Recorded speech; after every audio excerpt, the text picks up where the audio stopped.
हाँ जी दोस्तों, पंजाब साहित्य अकादमी वालों तुहाडा सारिਆਂ ਦਾ बहुत-बहुत स्वागत है। ਅੱਜ ਆਪਾਂ पंजाब साहित्य अकादमी वालों ਸਾਡੇ ਪ੍ਰਧਾਨ डॉक्टर सरबजीत कौर सोल ਤੇ ਸਕੱਤਰ डॉक्टर ਰਵੇਲ ਸਿੰਘ ਹੋਰਾਂ ਦੀ ਅਗਵਾਈ ਦੇ ਵਿੱਚ ਪੰਜਾਬੀ ਦੇ ਯੁੱਗ ਸ਼ਾਇਰ, ਯੁੱਗ ਸਾਹਿਤਕਾਰ, ਪੰਜਾਬੀ ਅਦਬ ਦੇ ਮਹਾ ਹਸਤਾਖਰ डॉक्टर हरभजन ਸਿੰਘ ਉਹਨਾਂ ਦੀ ਸ਼ਤਾਬਦੀ ਨੂੰ ਸਮਰਪਿਤ ਅੱਜ ਇੱਕ ਸੰਵਾਦ ਦਾ ਆਯੋਜਨ ਕਰ ਰਹੇ ਹਾਂ। ਇਸ ਆਯੋਜਨ ਦੇ ਵਿੱਚ ਸਾਡੇ ਨਾਲ ਨੇ डॉक्टर जगतारजीत जी, जो खुद शायर ने ते कला समीक्षक ने। इन्हां दा कविता के खेत्र दे विच, खोज के खेत्र दे विच, आलोचना के खेत्र दे विच, खास तौर ते कला की आलोचना के खेत्र दे विच बहुत बड़ा काम है। इहदे नाल नाल अज साडे नाल असीं 4 उन्हां लोकां नूं शामिल कीता है जिहड़े डॉक्टर हरभजन सिंह होरां दीआं कुछ कवितावां सानूं सुणाउणगे। उन्हां दे विच गायन भी होऊगा ते उच्चारण भी होऊगा।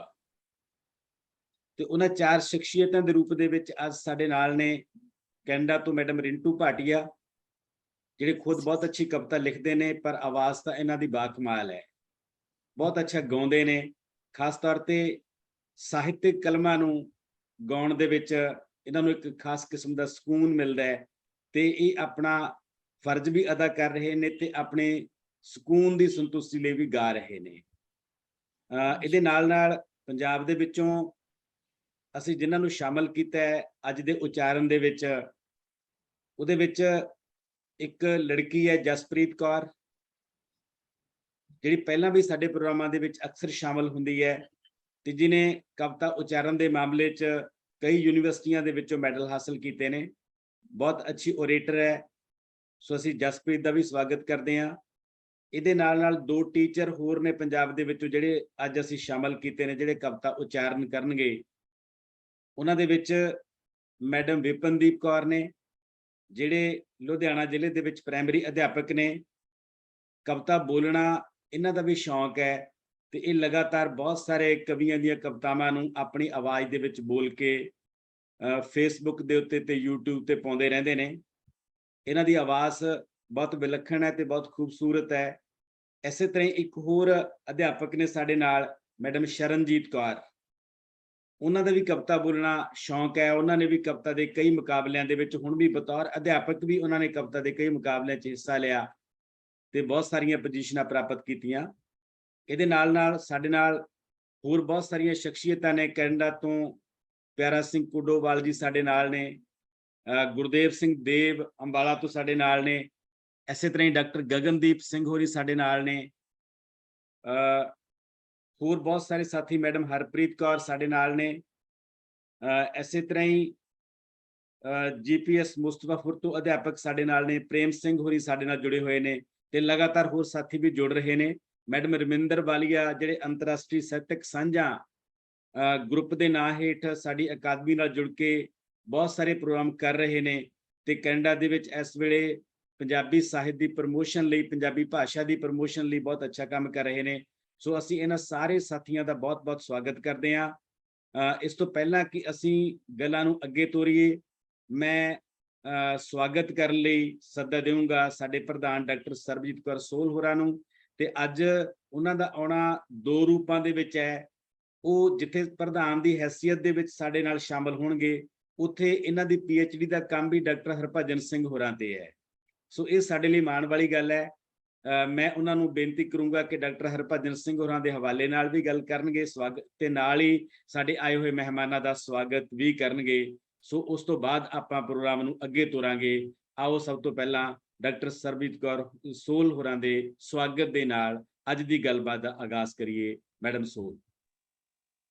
बहुत शुक्रिया डॉक्टर कुलदीप दीप जी, साडी अज दे इस खूबसूरत शाम दे विच बहुत ही सत्कारयोग डॉक्टर जगतारजीत जी, डॉक्टर कुलदीप जी, डॉक्टर रवेल सिंह, रिंटू भाटिया जी, जसप्रीत हरप्रीत और जिन्ने भी साडे नाल कैनेडा तो भारत तो जुड़े हुए ने साडे दर्शक साडे श्रोते, उन्हां सारियां दा पंजाब साहित्य अकादमी दे इस मंच ते निੱਘਾ स्वागत है। जी आयां नूं। जिवें कि डॉक्टर दीप ने दस्सिया कि ਇਹ ਜਿਹੜਾ ਪ੍ਰੋਗਰਾਮ ਹੈ ਡਾਕਟਰ ਹਰਭਜਨ ਸਿੰਘ ਹੋਰਾਂ ਦੀ ਸ਼ਤਾਬਦੀ ਨੂੰ ਸਮਰਪਿਤ ਹੈ। ਤਾਂ ਇਹਦੇ ਵਿੱਚ ਅਸੀਂ ਹੋਰ ਵੀ ਬਹੁਤ ਸਾਰੇ ਜਿਹੜੇ ਪ੍ਰੋਗਰਾਮ ਨੇ ਇਹਦੇ ਇਲਾਵਾ ਅੱਜ ਇਹ ਸ਼ੁਰੂਆਤ ਹੈ, ਹੋਰ ਬਹੁਤ ਸਾਰੇ ਪ੍ਰੋਗਰਾਮ ਜਿਹੜੇ ਨੇ ਉਹ ਅਸੀਂ ਕਰਾਂਗੇ ਆਨਲਾਈਨ ਜਾਂ ਆਫਲਾਈਨ। ਤੇ ਜਿੱਥੋਂ ਤੱਕ ਮੈਨੂੰ ਇੰਨੀਆਂ ਯਾਦਾਂ ਨੇ ਮੇਰੀਆਂ ਡਾਕਟਰ ਹਰਭਜਨ ਸਿੰਘ ਹੋਰਾਂ ਨਾਲ ਕਿ ਮੈਂ ਉਹਨਾਂ ਦੀ ਇੱਕ ਬੜੀ ਸੋਹਣੀ ਨਜ਼ਮ ਮੈਨੂੰ ਲੱਗਦੀ ਹੈ, ਮਾਨਸ ਜਨਮ ਦੁਬਾਰਾ ਪਾਵਾਂ, ਇਸੀ ਦੇਸ ਪੰਜਾਬ ਚ ਆਵਾਂ, ਵੱਡੇ ਟੁਕੇ ਦੇਸ਼ ਚ ਵੱਡੇ ਟੁਕੇ ਘਰ ਚ, ਵੱਡੀ ਟੁਕੀ ਜਾਤ ਦਾ ਮੈਂ ਅਖਵਾਵਾਂ, ਬਿਰਖ ਨੇ ਪੱਤਰੇ ਤੇ ਚੰਦਰਾ ਪੰਛੀ, ਗੀਤ ਵਿਗੋਚੇ ਦੇ ਹਰਦਮ ਗਾਵਾਂ, ਮੱਸਿਆ ਦਿਹਾੜੇ ਹਰ ਸਰ ਜਾਵਾਂ, ਪੁੰਨਿਆਂ ਨੂੰ ਇਸ਼ਕ ਚਨਾ ਵਿੱਚ ਨਾਵਾਂ। ਸੋ ਜਿੰਨਾ ਵੀ ਅਸੀਂ ਉਹਨਾਂ ਬਾਰੇ ਗੱਲ ਕਰੀਏ ਡਾਕਟਰ ਹਰਭਜਨ ਸਿੰਘ ਹੋਰਾਂ ਬਾਰੇ, ਉਹ ਬਹੁਤ ਥੋੜੀ ਆ। ਮੈਂ ਥੋੜੀਆਂ ਜਿਹੀਆਂ ਆਪਣੀਆਂ ਗੱਲਾਂ ਸਾਂਝੀਆਂ ਕਰਾਂ ਜੇ ਇਜਾਜ਼ਤ ਹੋਵੇ ਤਾਂ। ਮੈਨੂੰ ਯਾਦ ਹੈ ਮੇਰਾ ਟਰਮ ਪੇਪਰ ਸੀਗਾ, ਮੈਡਮ ਬਲਜੀਤ ਮੇਰੇ ਗਾਈਡ ਸੀ ਉਦੋਂ ਐਮਫਿਲ ਦਾ, ਤੇ ਡਾਕਟਰ ਹਰਭਜਨ ਸਿੰਘ ਮੇਰਾ ਵਾਈਵਾ ਲੈਣ ਲਈ ਆਏ। ਤੇ ਜਦੋਂ ਉਹ ਆਪਣੇ ਸਮੇਂ ਤੋਂ ਥੋੜਾ ਪਹਿਲਾਂ ਹੀ ਆ ਗਏ ਤੇ ਮੈਨੂੰ ਘਰੇ ਫੋਨ ਗਿਆ ਵੀ ਭਾਈ ਤੁਹਾਡੇ ਆ ਗਏ ਨੇ ਐਗਜ਼ਾਮੀਨਰ ਤੇ ਤੁਸੀਂ ਪਹੁੰਚੋ। ਜਦੋਂ ਮੈਂ ਗਈ ਸਾਹ ਸਾਈ ਹੋਈ, ਪੌੜੀਆਂ ਚੜੀ ਤੇ ਮੈਨੂੰ ਕਹਿੰਦੇ ਆਰਾਮ ਨਾਲ ਬਹਿ ਜਾ, ਪਾਣੀ ਪੀ, ਤੇ ਕਹਿੰਦੇ ਵੀ ਤੇਰਾ ਪੇਪਰ ਪੜ੍ਹ ਕੇ ਨਾ ਮੈਨੂੰ ਐ ਲੱਗਿਆ ਵੀ ਕੋਈ ਨਿੱਕੀ ਜੀ ਐਨਕੂ ਜੀ ਕੁੜੀ ਹੋਣੀ ਆ। ਤੇ ਮੈਂ ਹੱਸ ਪਈ, ਮੈਂ ਕਿਹਾ ਸਰ ਕੀ ਗੱਲ, ਮਤਲਬ ਵੀ ਮੇਰੇ ਵਰਗੇ ਕੱਦ ਕਾਠ। ਸੋ ਉਹ ਬਹੁਤ ਖੂਬਸੂਰਤ ਦਿਨ ਸੀ ਜਿਹੜਾ ਮੈਂ ਡਾਕਟਰ ਹਰਭਜਨ ਹੋਰਾਂ ਨਾਲ ਜਿਹੜੀਆਂ ਉਹ ਯਾਦਾਂ ਨੇ ਮੇਰੇ ਕੋਲ ਨੇ। ਅਸੀਂ ਫਿਰ ਉਸ ਤੋਂ ਬਾਅਦ ਮੈਡਮ ਬਲਜੀਤ ਦੇ ਘਰੇ ਅਸੀਂ ਇਕੱਠਿਆਂ ਨੇ ਲੰਚ ਕੀਤਾ ਤੇ ਦੂਰਦਰਸ਼ਨ ਤੇ ਵੀ ਜਾਣਾ ਸੀ, ਉਦੋਂ ਵੀ ਮੈਂ ਉਹਨਾਂ ਦੇ ਨਾਲ ਸੀ। ਸੋ ਉਹ ਇੱਕ ਦਿਨ ਜਿਹੜਾ ਉਹ ਪੂਰੇ ਦਾ ਪੂਰਾ ਅੱਜ ਵੀ ਮੇਰੇ ਚੇਤਿਆਂ ਦੇ ਵਿੱਚ ਉਸੇ ਤਰ੍ਹਾਂ ਇਨ ਬਿਨ, ਮਤਲਬ ਉਹਨਾਂ ਦੀਆਂ ਗੱਲਾਂ, ਉਹਨਾਂ ਦਾ ਜਿਹੜਾ ਰੰਗ ਰੂਪ, ਉਹਨਾਂ ਦੀ ਉਹ ਜਿਹੜੀ ਆਕਰਸ਼ਕ ਸ਼ਖਸੀਅਤ ਸੀ, ਉਹਦੇ ਤੋਂ ਮੈਂ ਬਹੁਤ ਮੁਤਾਸਿਰ ਸੀ। ਔਰ ਜਦੋਂ ਵੀ ਮੈਂ ਉਹਨਾਂ ਤੇ ਕੰਮ ਕਰਨਾ ਸ਼ੁਰੂ ਕੀਤਾ ਤੇ ਮੈਨੂੰ ਲੱਗਿਆ ਕਿ ਕਵਿਤਾ ਇਹਨੂੰ ਸਮਝਾਂਗੀ ਕਿਵੇਂ ਮੈਂ। ਬਹੁਤ ਮਤਲਬ ਔਖੀ ਲੱਗਦੀ ਆ ਪਹਿਲਾਂ ਇੱਕ ਵਿਦਿਆਰਥੀ ਨੂੰ, ਉਹਨਾਂ ਦੀ ਕਵਿਤਾ ਔਖੀ ਲੱਗਦੀ ਹੈ ਜਦੋਂ ਤੱਕ ਉਹਦੇ ਚ ਜਾ ਕੇ ਉਹ ਖੁੱਬਦਾ ਨਹੀਂ। ਤੇ ਫਿਰ ਜਦੋਂ ਖੁੱਬ ਜਾਂਦਾ ਤੇ ਫਿਰ ਤੁਹਾਨੂੰ ਹੋਰ ਕੋਈ ਕਵੀ ਚੰਗਾ ਹੀ ਨਹੀਂ ਲੱਗਦਾ। ਮਤਲਬ ਤੁਹਾਨੂੰ ਲੱਗਦਾ ਹੈ ਕਿ ਅੱਛਾ ਉਸ ਤੋਂ ਬਾਅਦ ਜਿਵੇਂ ਇੱਕ ਤੁਸੀਂ ਅਲਟੀਮੇਟ ਚੀਜ਼ ਪੜ੍ਹ ਲੈਂਦੇ ਹੋ ਤਾਂ ਉਹ ਤੁਹਾਨੂੰ ਬਹੁਤ ਆਕਰਸ਼ਿਤ ਕਰਦੀ ਹੈ। ਔਰ ਡਾਕਟਰ ਹਰਭਜਨ ਸਿੰਘ ਬਾਰੇ ਜਿਹੜੀ ਸਭ ਤੋਂ ਵਧੀਆ ਮੈਨੂੰ ਗੱਲ ਲੱਗਦੀ ਹੈ ਕਿ ਉਹਨਾਂ ਨੇ ਰੂਪਾਕਾਰ ਦੇ ਪੱਧਰ ਦੇ ਉੱਤੇ ਬਹੁਤ ਸਾਰੇ ਨਵੇਂ ਤਜਰਬੇ ਵੀ ਕੀਤੇ ਆ। ਜੇਕਰ ਅਸੀਂ ਹੁਣ ਤੱਕ ਮੈਂ ਉਹਨਾਂ ਦੇ, ਕਿਉਂਕਿ ਮੈਂ ਉਹਨਾਂ ਦੇ ਰੂਪਾਕਾਰ ਤੇ ਕੰਮ ਕੀਤਾ ਆ, ਤੇ ਉਹਨਾਂ ਦੇ ਉਸ ਰੂਪਾਕਾਰ ਦੇ ਉੱਤੇ ਬਹੁਤ ਘੱਟ ਕੰਮ ਹੋਇਆ। ਇੱਕ ਸਿਰਫ ਉਹਨਾਂ ਦਾ ਹੈਗਾ ਗੁਰੂ ਨਾਨਕ ਦੇਵ ਯੂਨੀਵਰਸਿਟੀ ਤੋਂ ਹੈਗਾ ਉਹਨਾਂ ਦਾ ਕੰਮ। ਤੇ ਜਿੰਨੇ ਤਜਰਬੇ ਮੈਂ ਦੇਖੇ, ਉਹਨਾਂ ਨੇ ਨਾਟਕਾਵ ਲਿਖੇ, ਉਹਨਾਂ ਨੇ ਕਾਵ ਨਾਟ ਲਿਖੇ, ਉਹਨਾਂ ਨੇ ਪ੍ਰਗੀਤ ਲਿਖੇ, ਉਹਨਾਂ ਨੇ ਨਜ਼ਮ ਲਿਖੀ, ਗਜ਼ਲ ਲਿਖੀ। ਸੋ ਬਹੁਤ ਸਾਰੇ ਜਿਹੜੇ ਨਵੇਂ ਜਿਹੜੇ ਜਿਨ੍ਹਾਂ ਨੂੰ ਅਸੀਂ ਪਹਿਲਾਂ ਜਾਣਦੇ ਹੀ ਨਹੀਂ ਸੀ, ਅਸੀਂ ਮਤਲਬ ਅਸੀਂ ਤਾਂ ਬਹੁਤੇ ਵਾਰੀ ਤਾਂ ਕਵਿਤਾ ਹੀ ਆ ਜਾਂ ਨਜ਼ਮ ਆ ਜਾਂ ਗਜ਼ਲ ਆ, ਤੇ ਉਹਦੇ ਵਿੱਚ ਅੱਗੋਂ ਮੋਨੋਲਾਗ, ਪ੍ਰਗੀਤ, ਉਹ ਸਾਰੇ ਪੱਧਰ ਤੇ ਜਾ ਕੇ ਉਹਨਾਂ ਦੀ ਕਵਿਤਾ ਨੂੰ ਸਮਝਣਾ, ਇਹ ਇੱਕ ਵਿਲੱਖਣ ਕੰਮ ਸੀ ਮੇਰੇ ਲਈ। ਔਰ ਮੈਨੂੰ ਲੱਗਦਾ ਜੇ ਤੁਸੀਂ ਕਿਸੇ ਚੰਗੇ ਵਿਅਕਤੀ ਤੇ PhD ਦਾ ਕੰਮ ਕਰ ਲਓ ਤੇ ਤੁਹਾਨੂੰ ਸਾਰੀ ਉਮਰ ਉਹ ਤੁਹਾਨੂੰ ਕੁਝ ਨਾ ਕੁਝ ਦਿੰਦਾ ਹੈ। ਸੋ ਮੈਂ ਅੱਜ ਵੀ ਜਦੋਂ ਆਪਣੇ ਵਿਦਿਆਰਥੀਆਂ ਨੂੰ ਰੂਪਾਕਾਰ ਤੇ ਕੰਮ ਕਰਾਉਣੀ ਆ ਤਾਂ ਉਹ ਮੈਂ ਉਹਨਾਂ ਤੋਂ ਮਤਲਬ ਮੈਨੂੰ ਬਹੁਤ ਕੁਝ ਪ੍ਰਾਪਤ ਹੋਇਆ ਆਪਣੇ ਰਿਸਰਚ ਵਰਕ ਤੋਂ। ਤੇ ਸਭ ਤੋਂ ਮਤਲਬ ਜਦੋਂ ਇਕੱਲੇ ਇੱਕ ਆਲੋਚਕ ਵਜੋਂ ਜਦੋਂ ਮੈਂ ਉਹਨਾਂ ਦੀ ਕਹਾਣੀਆਂ ਦੇ ਉੱਤੇ ਸੁਣੀਆਂ ਗੱਲਾਂ ਜਾਂ ਉਹਨਾਂ ਦੇ ਪੜ੍ਹਿਆ ਪਿਆਰ ਤੇ ਪਰਿਵਾਰ, ਜਾਂ ਉਹਨਾਂ ਨੇ ਜਿਸ ਤਰੀਕੇ ਦੇ ਨਾਲ ਕਹਾਣੀਆਂ ਦੀ ਆਲੋਚਨਾ ਕੀਤੀ ਆ, ਉਹ ਵੀ ਬਹੁਤ ਵਧੀਆ ਸੀ। ਮਤਲਬ ਉਹਦੇ ਤੋਂ ਬਹੁਤ ਕੁਝ ਸਿੱਖਣ ਨੂੰ ਮਿਲਦਾ ਇੱਕ ਰਿਸਰਚ ਕਰਨ ਵਾਲੇ ਵਿਅਕਤੀ ਨੂੰ। ਸੋ ਉਹਨਾਂ ਦੇ ਬਾਰੇ ਦੇ ਵਿੱਚ ਬਹੁਤ ਸਾਰੇ ਗ੍ਰੰਥ ਵੀ ਲਿਖੇ ਗਏ ਜਾਂ ਪੇਪਰ ਲਿਖੇ ਗਏ ਜਾਂ ਉਹਨਾਂ ਨੂੰ ਯਾਦ ਕਰਦੇ ਆ, ਅਸੀਂ ਸੈਮੀਨਾਰ ਵੀ ਕਰਦੇ ਆ। ਪਰ ਜੋ ਗੱਲਾਂ ਅੱਜ ਅਸੀਂ ਡਾਕਟਰ ਜਗਤਾਰਜੀਤ ਹੋਰਾਂ ਤੋਂ ਸੁਣਾਂਗੇ ਉਹ ਬਹੁਤ ਹੀ ਉਮਦਾ ਹੋਣਗੀਆਂ, ਕਿਉਂਕਿ ਇਹਨਾਂ ਨੇ ਉਹਨਾਂ ਦੇ ਨਾਲ ਜਿਹੜਾ ਉਹ ਸਮਾਂ ਗੁਜ਼ਾਰਿਆ ਹੈ। ਸੋ ਮੈਂ ਉਸ ਵੇਲੇ ਜਿਸ ਕਿਤਾਬ ਦਾ ਜ਼ਿਕਰ ਡਾਕਟਰ ਸਾਹਿਬ ਨੇ ਕੀਤਾ ਹੈਗਾ ਉਹ ਹਰਭਜਨ ਸਿੰਘ ਸੀ, ਔਰ ਗੁਲਜ਼ਾਰ ਸੰਧੂ ਹੋਰਾਂ ਨੇ ਉਹ ਐਡਿਟ ਕੀਤੀ ਸੀ। ਤੇ ਉਹਦੇ ਚ ਜਿਹੜੀ ਮੈਂ ਉਹਨਾਂ ਬਾਰੇ ਇੱਕ ਕਵਿਤਾ ਲਿਖੀ ਸੀ ਡਾਕਟਰ ਹਰਭਜਨ ਸਿੰਘ ਜੀ ਬਾਰੇ, ਸੋ ਮੈਂ ਉਹ ਸੁਣਾ ਕੇ ਆਪਣੀ ਗੱਲ ਖਤਮ ਕਰਾਂਗੀ। ਕਵਿਤਾ ਹੈ, ਦੂਰ ਦੁਰੇਡੇ ਵਸਦੇ ਰਿਸ਼ੀਆ, ਤੇਰੀ ਸਾਹਿਤਕ ਘਾਲਣਾ ਸਦਕਾ ਤੂੰ ਹਰੀ ਭਜਨ ਵਾਂਗ ਹੀ ਦਿਲਾਂ ਤੇ ਅਸਰ ਅੰਦਾਜ਼ ਏ। ਤੂੰ ਨਾਮਵਰ ਕਵੀ, ਸ਼ਾਇਰ, ਚਿੰਤਕ, ਸਾਹਿਤ ਸ਼ਾਸਤਰੀ, ਅਨੁਵਾਦਕ, ਸੰਪਾਦਕ, ਵਿਲੱਖਣ ਮੁਹਾਂਦਰਾ ਤੇਰਾ ਰੂਪਮਾਨ ਪੰਜਾਬੀ ਸਾਹਿਤ ਅੰਦਰ। ਤੂੰ ਕਦਾਵਰ ਅਦੀਬ, ਤੇਰੀ ਸ਼ਾਇਰੀ ਅਸਮਾਨੀ ਪ੍ਰਤਿਭਾ ਦਾ ਫਲ ਨਹੀਂ, ਆਵੇਸ਼ ਦੀ ਰਚਨਾ ਵੀ ਨਹੀਂ, ਸਮਾਜਿਕ ਯੋਗਤਾ ਦੀ ਸੁਚੇਤ ਸਿਰਜਣਾ ਹੈ। ਤੇਰੀ ਅਲਮੋਲ ਰਚਨਾ ਜੀਵਨ ਦੀ ਦਾਰਸ਼ਨਿਕ ਵਿਆਖਿਆ ਵੀ ਨਹੀਂ, ਤਣਾਓ ਦੇ ਸਿਖਰ ਤੋਂ ਉਪਜੀ ਸੋਹਜਵੰਤੀ ਨਾਰ ਜਹੀ ਹਨੇਰੇ ਮਨ ਨੂੰ ਜਗਮਗਾਉਂਦੀ ਏ। ਤੇਰੀ ਪ੍ਰਯੋਗਿਕ ਪ੍ਰਵਿਰਤੀ ਨੇ ਪੰਜਾਬੀ ਕਾਵਿ ਨੂੰ ਰੂਪਕ ਪੱਖੋਂ ਵੀ ਕੀਤਾ ਅਮੀਰ। ਪ੍ਰਗੀਤ ਤੋਂ ਆਰੰਭੀ ਤੇਰੀ ਕਵਿਤਾ, ਨਾਟਕੀ ਕਾਵ, ਕਾਵ ਨਾਟ, ਲੰਮੀਆਂ ਜਟਿਲ ਨਜ਼ਮਾਂ ਰਚੇਂਦੀ, ਦੀਰਘ ਕਾਵ ਤੇ ਮਿਸ਼ਰਤ ਕਾਵ ਦੀਆਂ ਉੱਚ ਸਿਨਫਾਂ ਨੂੰ ਛੋਂਦੀ ਤੇਰੀ ਅਤ ਦੀ ਘਾਲਣਾ ਮੂਹਰੇ ਨਾਮ, ਇਨਾਮ ਤੇ ਮਾਨ ਸਨਮਾਨ ਬਹੁਤ ਹੀ ਛੋਟੇ ਹੋ ਨਿਬੜੇ। ਦੁੱਖ ਵਿਗੋਚੇ ਤੇ ਵਿਛੋੜੇ ਨੇ ਕੀਤਾ ਰੂਹ ਨੂੰ ਪੀੜੋ ਪੀੜ, ਕਿ ਤੂੰ ਮੱਥੇ 'ਚ ਦੀਵਾ ਬਾਲ ਪੰਜਾਬੀ ਸਾਹਿਤ ਦਿੱਤਾ ਰੁਸ਼ਨਾ। ਰੁੱਖ ਹੇਠ ਬੈਠੇ ਰਿਸ਼ੀਆ, ਤੇਰੀ ਦੀਰਘ ਦ੍ਰਿਸ਼ਟੀ ਲਿਆਈ ਰੰਗ ਅਜਿਹਾ ਜਿਸ ਸਾਰੀ ਕਾਇਨਾਤ ਨੂੰ ਦਿੱਤਾ ਰੰਗੀਨ ਬਣਾ। ਤੇਰੀ ਰਚਨਾ ਪੜ੍ਹਦਿਆਂ, ਤੇਰੀ ਕਵਿਤਾ ਸੰਗ ਵਿਚਰਦਿਆਂ ਨਾਲ ਤੇਰੇ ਮੈਂ ਉੱਚੇ ਸਿਖਰ ਅਸਮਾਨੀ ਪੁੱਜੀ। ਦੂਰ ਦੁਰੇਡੇ ਵਸਦੇ ਰਿਸ਼ੀਆ, ਤੂੰ ਅੱਜ ਸਾਡੇ ਕੋਲ ਨਹੀਂ ਏ, ਮਨ ਮੱਥੇ ਵਿੱਚ ਦੀਵੇ ਬਲਦੇ, ਲੋ ਤੇਰੀ ਦੀ ਉਂਗਲੀ ਫੜ ਕੇ ਕੁੱਜਿਆਂ ਵਾਲੇ ਸਾਗਰ ਤਰਦੇ, ਲੋ ਤੇਰੀ ਦੀ ਉਂਗਲੀ ਫੜ ਕੇ ਕੁੱਜਿਆਂ ਵਾਲੇ ਸਾਗਰ ਤੁਰਦੇ। ਬਹੁਤ ਸ਼ੁਕਰੀਆ। ਬਹੁਤ ਵਧੀਆ, ਕਮਾਲ ਦੀ ਕਵਿਤਾ, ਬਹੁਤ ਹੀ ਕਮਾਲ। ਬਹੁਤ ਸ਼ੁਕਰੀਆ। ਸਾਡੇ ਨਾਲ ਕੁਝ ਦੋਸਤ ਹੋਰ ਸ਼ਾਮਲ ਹੋਏ ਨੇ। ਗੰਗਾਨਗਰ ਤੋਂ ਪੰਜਾਬੀ ਦੇ ਵਿੱਚ ਅਧਿਆਪਨ ਕਰਨ ਵਾਲੇ ਕੁਲਦੀਪ ਸਿੰਘ ਸਾਡੇ ਨਾਲ ਸ਼ਾਮਲ ਹੋਏ ਨੇ। ਮੈਡਮ ਮਨਦੀਪ ਕੌਰ ਭਮਰਾ ਜਿਹੜੇ ਬਹੁਤ ਅੱਛਾ ਕੰਮ ਕਰ ਰਹੇ ਨੇ। ਆਤਮ ਹਮਰਾਹੀ ਹੋਰਾਂ ਦੀ ਬੇਟੀ ਜਿਹੜੇ ਉਹਨਾਂ ਦੇ ਨਕਸ਼ੇ ਕਦਮ ਤੇ ਤੁਰ ਰਹੇ ਨੇ, ਉਹ ਵੀ ਸਾਡੇ ਨਾਲ ਆਏ ਨੇ। ਅਸੀਂ ਉਹਨਾਂ ਦਾ ਵੀ ਸਵਾਗਤ ਕਰਦੇ ਹਾਂ। ਦੋਸਤੋ, ਜਿਵੇਂ ਡਾਕਟਰ ਸਰਬਜੀਤ ਕੌਰ ਸੋਹਲ ਹੋਰਾਂ ਨੇ ਦੱਸਿਆ ਕਿ ਡਾਕਟਰ ਹਰਭਜਨ ਸਿੰਘ ਹੋਰਾਂ ਦਾ ਕੱਦ ਬਹੁਤ ਵੱਡਾ ਕੱਦ ਸੀ ਪੰਜਾਬੀ ਅਦਬ ਦੇ ਵਿੱਚ। ਇਹ ਵੱਖਰੀ ਗੱਲ ਹੈ ਕਿ ਉਸ ਕੱਦ ਦੇ ਹਾਣ ਦਾ ਸਨਮਾਨ ਅਸੀਂ ਉਹਨਾਂ ਨੂੰ ਨਹੀਂ ਦੇ ਸਕੇ, ਉਹਨੂੰ ਉਸ ਰੂਪ ਦੇ ਵਿੱਚ ਸਾਂਭ ਨਹੀਂ ਸਕੇ। 82 ਸਾਲ ਦੀ ਉਮਰ ਦੇ ਵਿੱਚ 90 ਦੇ ਕਰੀਬ ਕਿਤਾਬਾਂ ਪੰਜਾਬੀ ਅਦਬ ਦੀ ਝੋਲੀ ਦੇ ਵਿੱਚ ਪਾ ਕੇ ਜਾਣਾ, ਤੇ ਕਿਤਾਬਾਂ ਵੀ ਉਹ ਜਿਨ੍ਹਾਂ ਦਾ ਮੁੱਲ ਵਿਸ਼ਵ ਇਤਿਹਾਸ ਦੇ ਬਰਾਬਰ ਦਾ ਮੁੱਲ ਹੈ, ਜਿਹਦੇ ਵਿੱਚ ਲਗਭਗ 15 ਦੇ ਕਰੀਬ ਕਾਵਿ ਪੁਸਤਕਾਂ ਨੇ, 20 ਦੇ ਕਰੀਬ ਇਹਨਾਂ ਦੀਆਂ ਸਮੀਖਿਆ ਦੀਆਂ ਪੁਸਤਕਾਂ ਨੇ, 10 ਦੇ ਕਰੀਬ ਟੈਕਸਟ ਬੁੱਕ ਨੇ, 22 ਦੇ ਕਰੀਬ ਅਨੁਵਾਦ ਨੇ।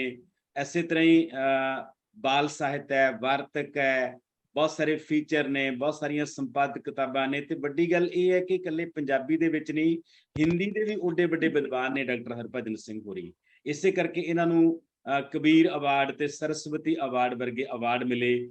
ਤੇ ਪੰਜਾਬੀ ਦੇ ਵਿੱਚ ਪਹਿਲੀ ਵਾਰ ਮਾਰਕਸਵਾਦ ਦੇ ਸਮਾਨਾਂਤਰ ਜਿਹੜੀਆਂ ਵਿਸ਼ਵ ਦੀਆਂ ਆਲੋਚਨਾ ਪ੍ਰਣਾਲੀਆਂ ਨੇ, ਉਹਨਾਂ ਨੂੰ ਲੈ ਕੇ ਆਉਣ ਦਾ ਸਿਹਰਾ ਵੀ ਡਾਕਟਰ ਹਰਭਜਨ ਸਿੰਘ ਹੋਰਾਂ ਨੂੰ ਜਾਂਦਾ ਹੈ। ਉਹਨਾਂ ਨੇ ਪਹਿਲੀ ਵਾਰ ਦਿੱਲੀ ਸਕੂਲ ਆਫ ਕ੍ਰਿਟਿਸਿਜ਼ਮ ਚਲਾਇਆ, ਜਿਹਦੇ ਵਿੱਚ ਅੱਗੇ ਜਾ ਕੇ ਸਤਿੰਦਰ ਸਿੰਘ ਨੂਰ ਹੋਰੀ, ਤਰਲੋਕ ਸਿੰਘ ਕੰਵਰ ਹੋਰੀ, ਡਾਕਟਰ ਜਗਬੀਰ ਹੋਰੀ ਉਸ ਪਰੰਪਰਾ ਦਾ ਹਿੱਸਾ ਬਣਦੇ ਨੇ। ਇੱਕ ਅਧਿਆਪਕ ਦੇ ਤੌਰ ਤੇ ਉਹਨਾਂ ਨੇ ਬਹੁਤ ਵੱਡੇ ਵਿਦਵਾਨ ਪੈਦਾ ਕੀਤੇ। ਸੋ ਬਹੁਤ ਵੱਡੀ ਭੂਮਿਕਾ ਹੈ ਉਹਨਾਂ ਦੀ, ਪਰ ਅਸੀਂ ਉਸ ਪੱਧਰ ਤੇ ਉਹਨਾਂ ਤੇ ਖੋਜ ਨਹੀਂ ਕਰ ਸਕੇ, ਉਹਨਾਂ ਦੀ ਦੇਣ ਨੂੰ ਸਾਹਮਣੇ ਨਹੀਂ ਲਿਆ ਸਕੇ ਹੈਗੇ। ਉਹਨਾਂ ਕੋਲੇ ਕਵਿਤਾ ਬੋਲਣ ਦਾ, ਕਵਿਤਾ ਗਾਉਣ ਦਾ, ਕਵਿਤਾ ਲਿਖਣ ਦਾ ਜੋ ਅਨੁਭਵ ਸੀ, ਮੈਨੂੰ ਇਹ ਲੱਗਦਾ ਹੁੰਦਾ ਕਿ ਜੇ ਕਿਤੇ ਉਹ ਇਕੱਲੀ ਕਵਿਤਾ ਲਿਖਦੇ ਤਾਂ ਉਹ ਸ਼ਿਵ ਕੁਮਾਰ ਬਟਾਲਵੀ ਦੇ ਬਰਾਬਰ ਦੇ ਕਵੀ ਸੀ ਪੰਜਾਬੀ ਦੇ ਵਿੱਚ। ਪਰ ਉਹਨਾਂ ਨੇ ਕਿਉਂਕਿ ਹੋਰ ਬਹੁਤ ਸਾਰਾ ਕੁਝ ਲਿਖਿਆ, ਇਸ ਕਰਕੇ ਅਸੀਂ ਉਹਨਾਂ ਦੀ ਇਕੱਲੀ ਕਵਿਤਾ ਤੇ ਵੀ ਉਵੇਂ ਨਹੀਂ ਫੋਕਸ ਕਰ ਸਕੇ ਜਿੱਡੀ ਅਮੀਰ ਉਹਨਾਂ ਦੀ ਕਵਿਤਾ ਹੈ।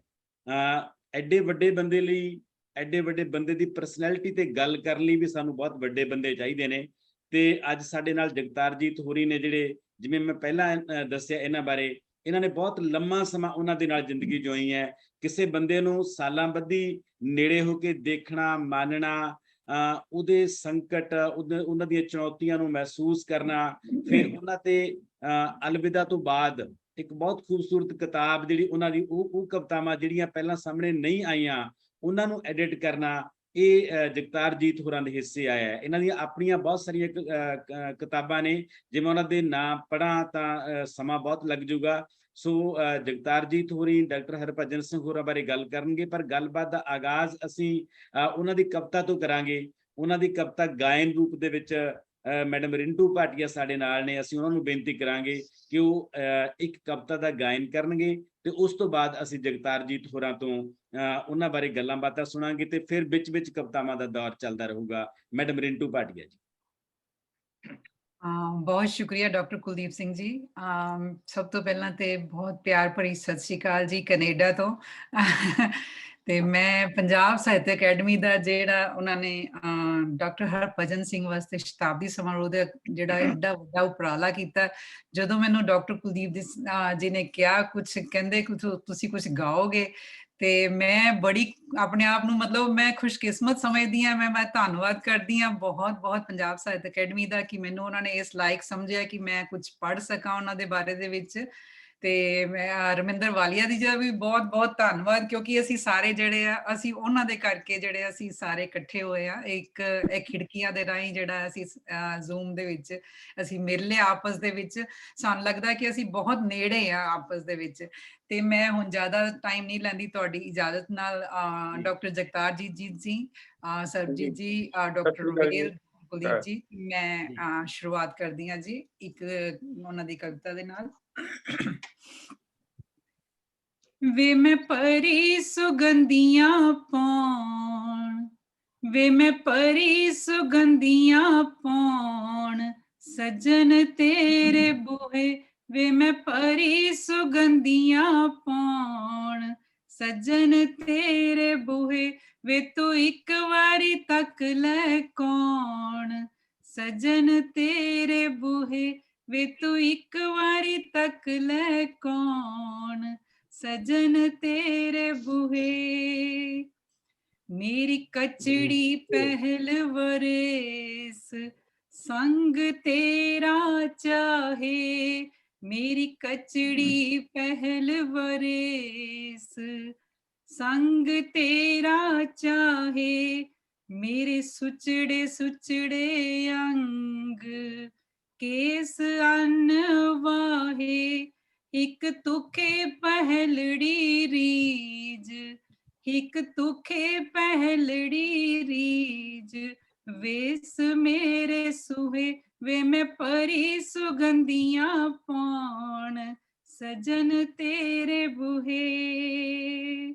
ਬਹੁਤ ਅੱਛੀ। ਮੇਰੀ ਸੁਪਨੇ ਵਰਗੀ ਜਿੰਦ ਆਸ ਜਿਹੀ ਸੋਹਣੀ, ਮੇਰੀ ਸੁਪਨੇ ਵਰਗੀ ਜਿੰਦ ਆਸ ਜਿਹੀ ਸੋਹਣੀ, ਵੇ ਮੈਂ ਉਹ ਸਰ ਆਈ ਨਾ, ਨਾ ਉਹ ਜਿਹਦਾ ਹੋਣੀ, ਮੈਨੂੰ ਪਲਕੇ ਦੀ ਪ੍ਰਭਾਤ, ਮੈਨੂੰ ਪਲਕੇ ਦੀ ਪ੍ਰਭਾਤ, ਸਜਨ ਅੱਜ ਛੂਹੇ, ਵੇ ਮੈਂ ਪਰੀ ਸੁਗੰਧੀਆਂ ਪਾਉਣ, ਸਜਨ ਤੇਰੇ ਬੂਹੇ। ਮੈਂ ਖੜੀ ਸਜਨ ਤੇਰੇ ਦੁਆਰ, ਝੋਲ ਤਕਦੀਰਾਂ, ਮੈਂ ਖੜੀ ਸਜਨ ਤੇਰੇ ਦੁਆਰ, ਝੋਲ ਤਕਦੀਰਾਂ, ਮੇਰੀ ਰੁੱਸ ਨਾ ਜਾਏ ਸੁਗੰਧ, ਉਡੀਕ ਅਖੀਰਾਂ, ਕਹੀ ਤਤੜੀ ਤਤੜੀ ਵਾਹ, कही ततड़ी ततड़ी वाह मेरा तन लुहे वे मैं परी सुगंधियां पाउण सजन तेरे बूहे वे तू एक बारी तक ले कौन सजन तेरे बूहे वे मैं परी सुगंधियां पाउण सजन तेरे बूहे सजन तेरे बूहे सजन तेरे बूहे। क्या बात बहुत है, बहुत अच्छा, बहुत बहुत बढ़िया। बहुत अच्छा रिंटू जी, बहुत ਜਿਵੇਂ अच्छा। ਭਰੀ ਸੁਗੰਧੀਆਂ ਪਾਉਣ ਸੱਜਣ ਤੇਰੇ ਬੂਹੇ ਸਾਨੂੰ ਬਹੁਤ ਇੱਕ ਵਾਰੀ ਤੱਕ ਲਗਾਉਣ ਸੱਜਣ ਤੇਰੇ ਬੂਹੇ। ਬਹੁਤ ਵਧੀਆ। ਅਗਲੀ ਕਵਿਤਾ ਤੁਹਾਡੇ ਤੋਂ ਸੁਣਾਂਗੇ ਬਾਅਦ ਦੇ ਵਿੱਚ। ਤੇ ਹੁਣ ਆਪਾਂ ਗੱਲਬਾਤ ਦਾ ਸਿਲਸਿਲਾ ਸ਼ੁਰੂ ਕਰਦੇ ਹਾਂ ਜਗਤਾਰਜੀਤ ਹੋਰਾਂ ਨਾਲ। ਤੇ ਪਹਿਲਾ ਸਵਾਲ ਆਪਾਂ ਉਹਨਾਂ ਦੀ ਪਰਸਨੈਲਿਟੀ ਨੂੰ ਜਾਣਨ ਦੇ ਐਂਗਲ ਤੋਂ ਕਰਦੇ ਹਾਂ। ਡਾਕਟਰ ਸਾਹਿਬ, ਡਾਕਟਰ ਜਗਤਾਰਜੀਤ ਹਾਂਜੀ ਹਾਂਜੀ ਜੀ, ਹਾਂਜੀ ਹਾਂ, ਤੁਸੀਂ ਬਹੁਤ ਲੰਮਾ ਸਮਾਂ ਬਿਤਾਇਆ ਉਹਨਾਂ ਦੇ ਨਾਲ। ਹਾਂਜੀ ਹਾਂਜੀ ਤੇ ਮੈਂ ਚਾਹੂੰਗਾ ਕਿ ਆਪਾਂ ਉੱਥੋਂ ਸ਼ੁਰੂ ਕਰੀਏ ਜਿੱਥੋਂ 3 ਸਾਲ ਦੀ ਉਮਰ ਦੇ ਵਿੱਚ ਉਹਨਾਂ ਦਾ ਪਿਤਾ ਜੀ ਚਲੇ ਜਾਂਦੇ ਨੇ, ਫਿਰ ਮਾਤਾ ਜੀ ਚਲੇ ਜਾਂਦੇ ਨੇ, 2 ਭੈਣਾਂ ਚਲੀ ਜਾਂਦੀਆਂ ਨੇ, ਯਤੀਮ ਹੋ ਜਾਂਦੇ ਨੇ, ਜਾਇਦਾਦਾਂ ਤੇ ਸ਼ਰੀਕਾਂ ਦਾ ਕਬਜ਼ਾ ਹੋ ਜਾਂਦਾ ਹੈ, ਇੱਕ ਜੀ। ਲਾਚਾਰਗੀ ਦੀ ਜ਼ਿੰਦਗੀ ਦੇ ਵਿੱਚ ਪਹੁੰਚ ਜਾਂਦੇ ਨੇ ਹਰਭਜਨ ਸਿੰਘ ਹੋਰੀ ਬਚਪਨ ਦੇ ਵਿੱਚ। ਉਸ ਲਾਚਾਰਗੀ ਨੂੰ ਆਵਾਰਗੀ 'ਚ ਕਿਵੇਂ ਬਦਲਦੇ ਨੇ ਤੇ ਉਸ ਤੋਂ ਬਾਅਦ ਬੁਲੰਦੀ ਤੱਕ ਕਿਵੇਂ ਪਹੁੰਚਦੇ ਨੇ, ਇਹਦੇ ਬਾਰੇ ਆਪਾਂ ਥੋੜੀ ਜਿਹੀ ਜਾਣਨ ਦੀ ਕੋਸ਼ਿਸ਼ ਕਰਦੇ ਹਾਂ। ਸਭ ਤੋਂ ਪਹਿਲਾਂ ਤੁਹਾਡਾ ਸਵਾਗਤ ਹੈ ਜੀ। ਹਾਂਜੀ ਠੀਕ ਹੈ ਜੀ।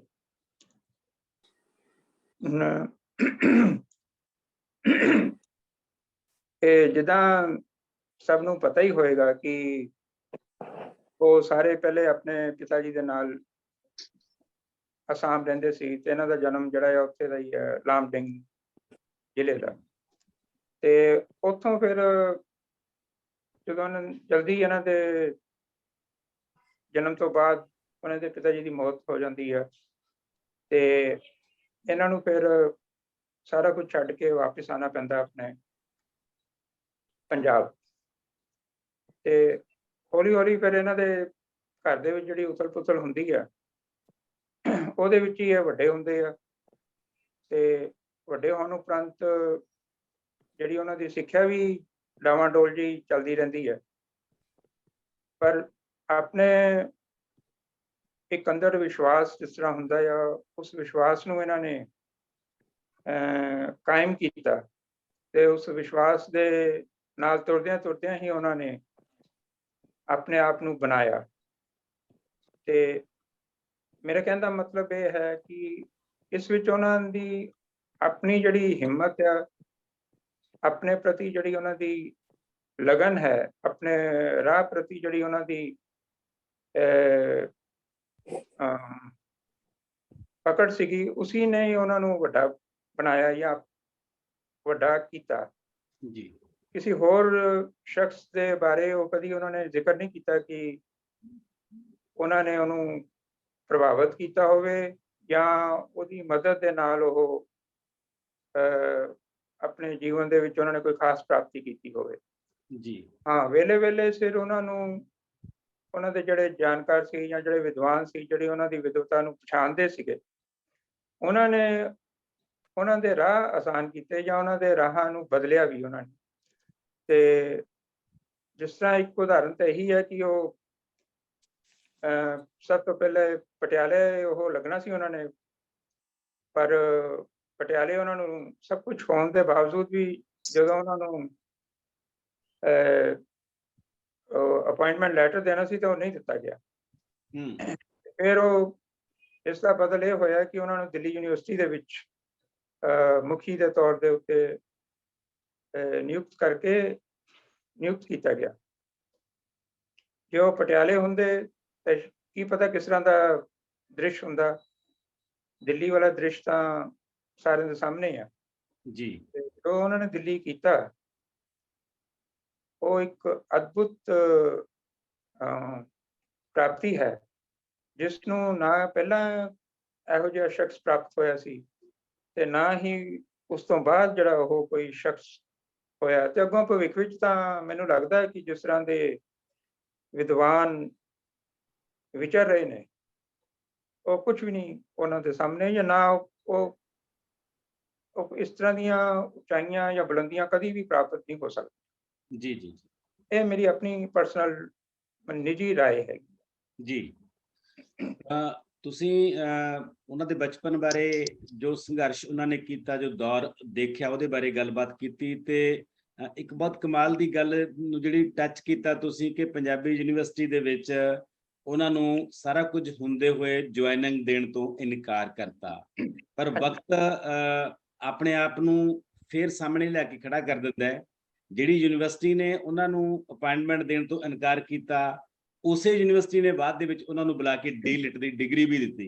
ਇਹ ਕਿਸੇ ਬੰਦੇ ਦੀ ਪਰਸਨੈਲਿਟੀ ਦਾ ਪ੍ਰਤਾਪ ਹੁੰਦਾ ਹੈ, ਉਹਦੇ ਕੰਮਾਂ ਦਾ ਪ੍ਰਤਾਪ ਹੁੰਦਾ ਹੈ ਕਿ ਜਿਹੜੀ ਥਾਂ ਤੋਂ ਤੁਸੀਂ ਰਿਜੈਕਟ ਹੁੰਦੇ ਹੋ ਉਹ ਥਾਂ ਮੁੜ ਕੇ ਤੁਹਾਨੂੰ ਬਹੁਤ ਵੱਡਾ ਆਨਰ ਦਿੰਦੀ ਹੈ। ਸੋ ਤੁਸੀਂ ਇਸ ਤਰ੍ਹਾਂ ਮਤਲਬ ਆਪਣੀ ਪਰਸਨੈਲਿਟੀ ਦਾ ਲੋਹਾ ਮਨਵਾਉਣਾ ਜੀ। ਹਾਂਜੀ, ਉਹਨਾਂ ਨੇ ਮਤਲਬ ਆਪਣੀ ਜਿਹੜੀ ਪ੍ਰਾਪਤੀ ਸੀ ਜਾਂ ਜਿਹੜੀ ਮਿਹਨਤ ਸੀਗੀ, ਇਹ ਉਸ ਆਸਰੇ ਉਹਨਾਂ ਨੂੰ ਮਿਲਿਆ। ਤੇ ਫਿਰ ਉਹਨਾਂ ਨੂੰ ਦਿੱਲੀ ਯੂਨੀਵਰਸਿਟੀ ਵੱਲੋਂ ਵੀ ਜਦੋਂ ਉਹ ਸੇਵਾ ਮੁਕਤ ਹੋਏ, ਉਸ ਤੋਂ ਬਾਅਦ ਉਹਨਾਂ ਨੂੰ ਪ੍ਰੋਫੈਸਰ ਆਫ ਐਮੈਰੀਟਸ ਦੀ ਜਿਹੜੀ ਉਹ ਦਿੱਤਾ ਗਿਆ, ਅਹੁਦਾ ਦਿੱਤਾ ਗਿਆ ਜੀ। ਪਰ ਉਹਨਾਂ ਨੇ ਉਸ ਤੋਂ ਬਾਅਦ ਦਿੱਲੀ ਯੂਨੀਵਰਸਿਟੀ ਵੱਲ ਮੂੰਹ ਨਹੀਂ ਕੀਤਾ। ਤੇ ਉਹ ਜਾ ਸਕਦੇ ਸੀ, ਉਹ ਕਦੀ ਵੀ ਜਾ ਕੇ ਵਿਦਿਆਰਥੀਆਂ ਦੇ ਨਾਲ ਗੱਲਬਾਤ ਕਰ ਸਕਦੇ ਸੀ, ਕਲਾਸਾਂ ਲੈ ਸਕਦੇ ਸੀ, ਪਰ ਉਹਨਾਂ ਨੇ ਜਿਹੜਾ ਜਿਸ ਤਰ੍ਹਾਂ ਦਾ ਵਿਹਾਰ ਜਾਂ ਜਿਹੜਾ ਵਰਤਾਵਾ ਉਹਨਾਂ ਦੇ ਨਾਲ ਹੋਇਆ, ਉਸ ਤੋਂ ਬਾਅਦ ਉਹ ਦਿੱਲੀ ਯੂਨੀਵਰਸਿਟੀ ਕਦੇ ਨਹੀਂ ਗਏ। ਜੀ ਜੀ ਜੀ। ਸਰ, ਕੁਝ ਗੱਲਾਂ ਤਾਂ ਅਸੀਂ ਅਕਸਰ ਕਿਤਾਬਾਂ 'ਚ ਪੜ੍ਹਦੇ ਹਾਂ, ਉਹਨਾਂ ਬਾਰੇ ਜਾਣਦੇ ਹਾਂ, ਮੈਂ ਵੀ ਉਹਨਾਂ ਦੀਆਂ ਬਹੁਤ ਸਾਰੀਆਂ ਕਿਤਾਬਾਂ ਦਾ ਜ਼ਿਕਰ ਕੀਤਾ, ਪਰ ਕੁਝ ਗੱਲਾਂ ਉਹ ਨੇ ਜਿਨ੍ਹਾਂ ਬਾਰੇ ਸਿਰਫ ਤੁਸੀਂ ਜਾਣਦੇ ਹੋ, ਕਿਉਂਕਿ ਕਿਸੇ ਬੰਦੇ ਦੇ ਨਾਲ ਵਿਚਰਨਾ ਇਹ ਆਪਣੇ ਆਪ ਦੇ ਵਿੱਚ ਬਹੁਤ ਮਹੱਤਵਪੂਰਨ ਗੱਲ ਹੁੰਦੀ ਹੈ, ਤੇ ਐਡੇ ਵੱਡੇ ਬੰਦੇ ਦੇ ਨਾਲ ਵਿਚਰਨ ਦਾ ਸੁਭਾਗ ਪ੍ਰਾਪਤ ਹੋਣਾ ਉਹ ਤੁਹਾਨੂੰ ਹੋਇਆ, ਤੇ ਅਸੀਂ ਤੁਹਾਡੇ ਤੋਂ ਉਹ ਚੀਜ਼ਾਂ ਜਾਣਨਾ ਚਾਹੁੰਦੇ ਹਾਂ ਜਿਹੜੇ ਅਸੀਂ ਨਹੀਂ ਜਾਣਦੇ ਜਾਂ ਜਿਹੜੀਆਂ ਕਿਤਾਬਾਂ ਦਾ ਹਿੱਸਾ ਨਹੀਂ ਬਣ ਸਕੀਆਂ ਹੈਗੀਆਂ। ਉਸ ਹਰਭਜਨ ਸਿੰਘ ਬਾਰੇ ਸਾਨੂੰ ਕੁਝ ਗੱਲਾਂ ਦੱਸੋ। ਇਸ ਤਰ੍ਹਾਂ ਕਈ ਵਾਰੀ ਉਹਨਾਂ ਨਾਲ ਗੱਲਬਾਤ ਹੁੰਦੀ ਰਹਿੰਦੀ ਸੀ, ਤੇ ਇਹ ਜੇ ਮੇਰਾ ਆਪਣਾ ਪਰਸਨਲ ਨਿੱਜੀ ਜਿਹੜਾ ਅਨੁਭਵ ਇਹ ਹੈ ਕਿ ਉਹਨਾਂ ਨੇ ਲਿਖਿਆ ਤਾਂ ਬਹੁਤ ਹੈ, ਪਰ ਕੁਝ ਇਹੋ ਜਿਹਾ ਵੀ ਸੀ ਜਿਹੜਾ ਕਿ ਸਾਨੂੰ ਪ੍ਰਾਪਤ ਹੀ ਨਹੀਂ ਹੋ ਸਕਿਆ। ਉਹਨੂੰ ਮੈਂ ਆਪ ਦੇਖਿਆ, ਮੈਂ ਉਹਨੂੰ ਪੜ੍ਹਿਆ ਵੀ ਸੀਗਾ। ਉਹਨਾਂ ਦੇ ਵਿੱਚੋਂ ਇੱਕ ਕਿਤਾਬ ਸੀਗੀ, ਉਹਨਾਂ ਨੇ ਗੁਰੂ ਨਾਨਕ ਦੇਵ ਦੇ ਜਿਹੜੇ 12ਵਾਂ ਬਾਣੀ ਹੈ, ਉਸ ਦਾ ਟੀਕਾ ਕੀਤਾ ਸੀਗਾ ਜੀ, ਤੇ ਇੱਕ ਉਹਨਾਂ ਨੇ ਜਪਜੀ ਸਾਹਿਬ ਦਾ ਟੀਕਾ ਕੀਤਾ ਸੀ। ਇਹ ਦੋਨੋਂ ਕਿਤਾਬਾਂ ਜਿਹੜੀਆਂ ਮੈਂ ਆਪ ਉਹਨਾਂ ਦੇ ਕੁਝ ਹਿੱਸੇ ਪੜ੍ਹੇ ਸੀਗੇ, ਪਰ ਉਹ ਨਹੀਂ ਛਪ ਸਕੀਆਂ। ਕਿਉਂ ਨਹੀਂ ਛਪ ਸਕੀਆਂ ਤੇ ਉਹ ਹੁਣ ਕਿੱਥੇ ਨੇ, ਇਹਦੇ ਬਾਰੇ ਕੁਝ ਨਹੀਂ ਪਤਾ।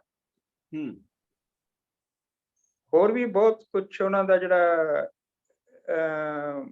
ਵੱਖ-ਵੱਖ ਸਮਿਆਂ ਤੇ ਉਹ ਯੂਨੀਵਰਸਿਟੀਆਂ 'ਚ ਜਾਂਦੇ ਸੀ ਜਾਂ ਸੈਮੀਨਾਰ ਤੇ ਜਾਂਦੇ ਸੀ, ਤੇ ਉਹ ਉੱਥੇ ਜਾ ਕੇ ਉਹ ਜਿਹੜੇ ਸੰਬੋਧਿਤ ਹੁੰਦੇ ਸੀ, ਉਹ ਵੀ ਉਹ ਲਗਭਗ ਲਿਖ ਕੇ ਹੀ ਕਰਦੇ ਸੀਗੇ। ਤੇ ਜਦੋਂ ਖਾਸ ਕਰਕੇ ਵਿਦਵਾਨਾਂ ਦਾ ਦੂਸਰੇ ਭਾਸ਼ਾਵਾਂ ਦੇ ਜਿਹੜੇ ਲੋਕ ਸੀ ਇਕੱਠੇ ਹੁੰਦੇ ਸੀ, ਤਾਂ ਉਹਨਾਂ ਨੇ ਲਿਖ ਕੇ ਹੀ ਗੱਲ ਕਰਨੀ। ਤੇ ਉਹ ਵੀ ਕਾਫੀ ਜਿਹੜੇ ਸੀਗੇ ਉਹਨਾਂ ਕੋਲ, ਪਰ ਹੁਣ ਉਹ ਮਿਲਦੇ ਨਹੀਂ ਹੈਗੇ ਜਾਂ ਉਹ ਖੁਰਦ-ਬੁਰਦ ਹੋ ਗਏ ਆ। ਤੇ ਜਿਹੜੇ ਮੇਰੇ ਕੋਲ ਜਾਂ ਮੈਨੂੰ ਮਿਲੇ ਸੀ ਜਾਂ ਮੇਰੇ ਨਾਲ ਉਹਨਾਂ ਦਾ ਕਦੀ ਉਹ ਪੜ੍ਹਨ ਨੂੰ ਦਿੰਦੇ ਸੀ ਜਾਂ ਉਹਨਾਂ ਦੇ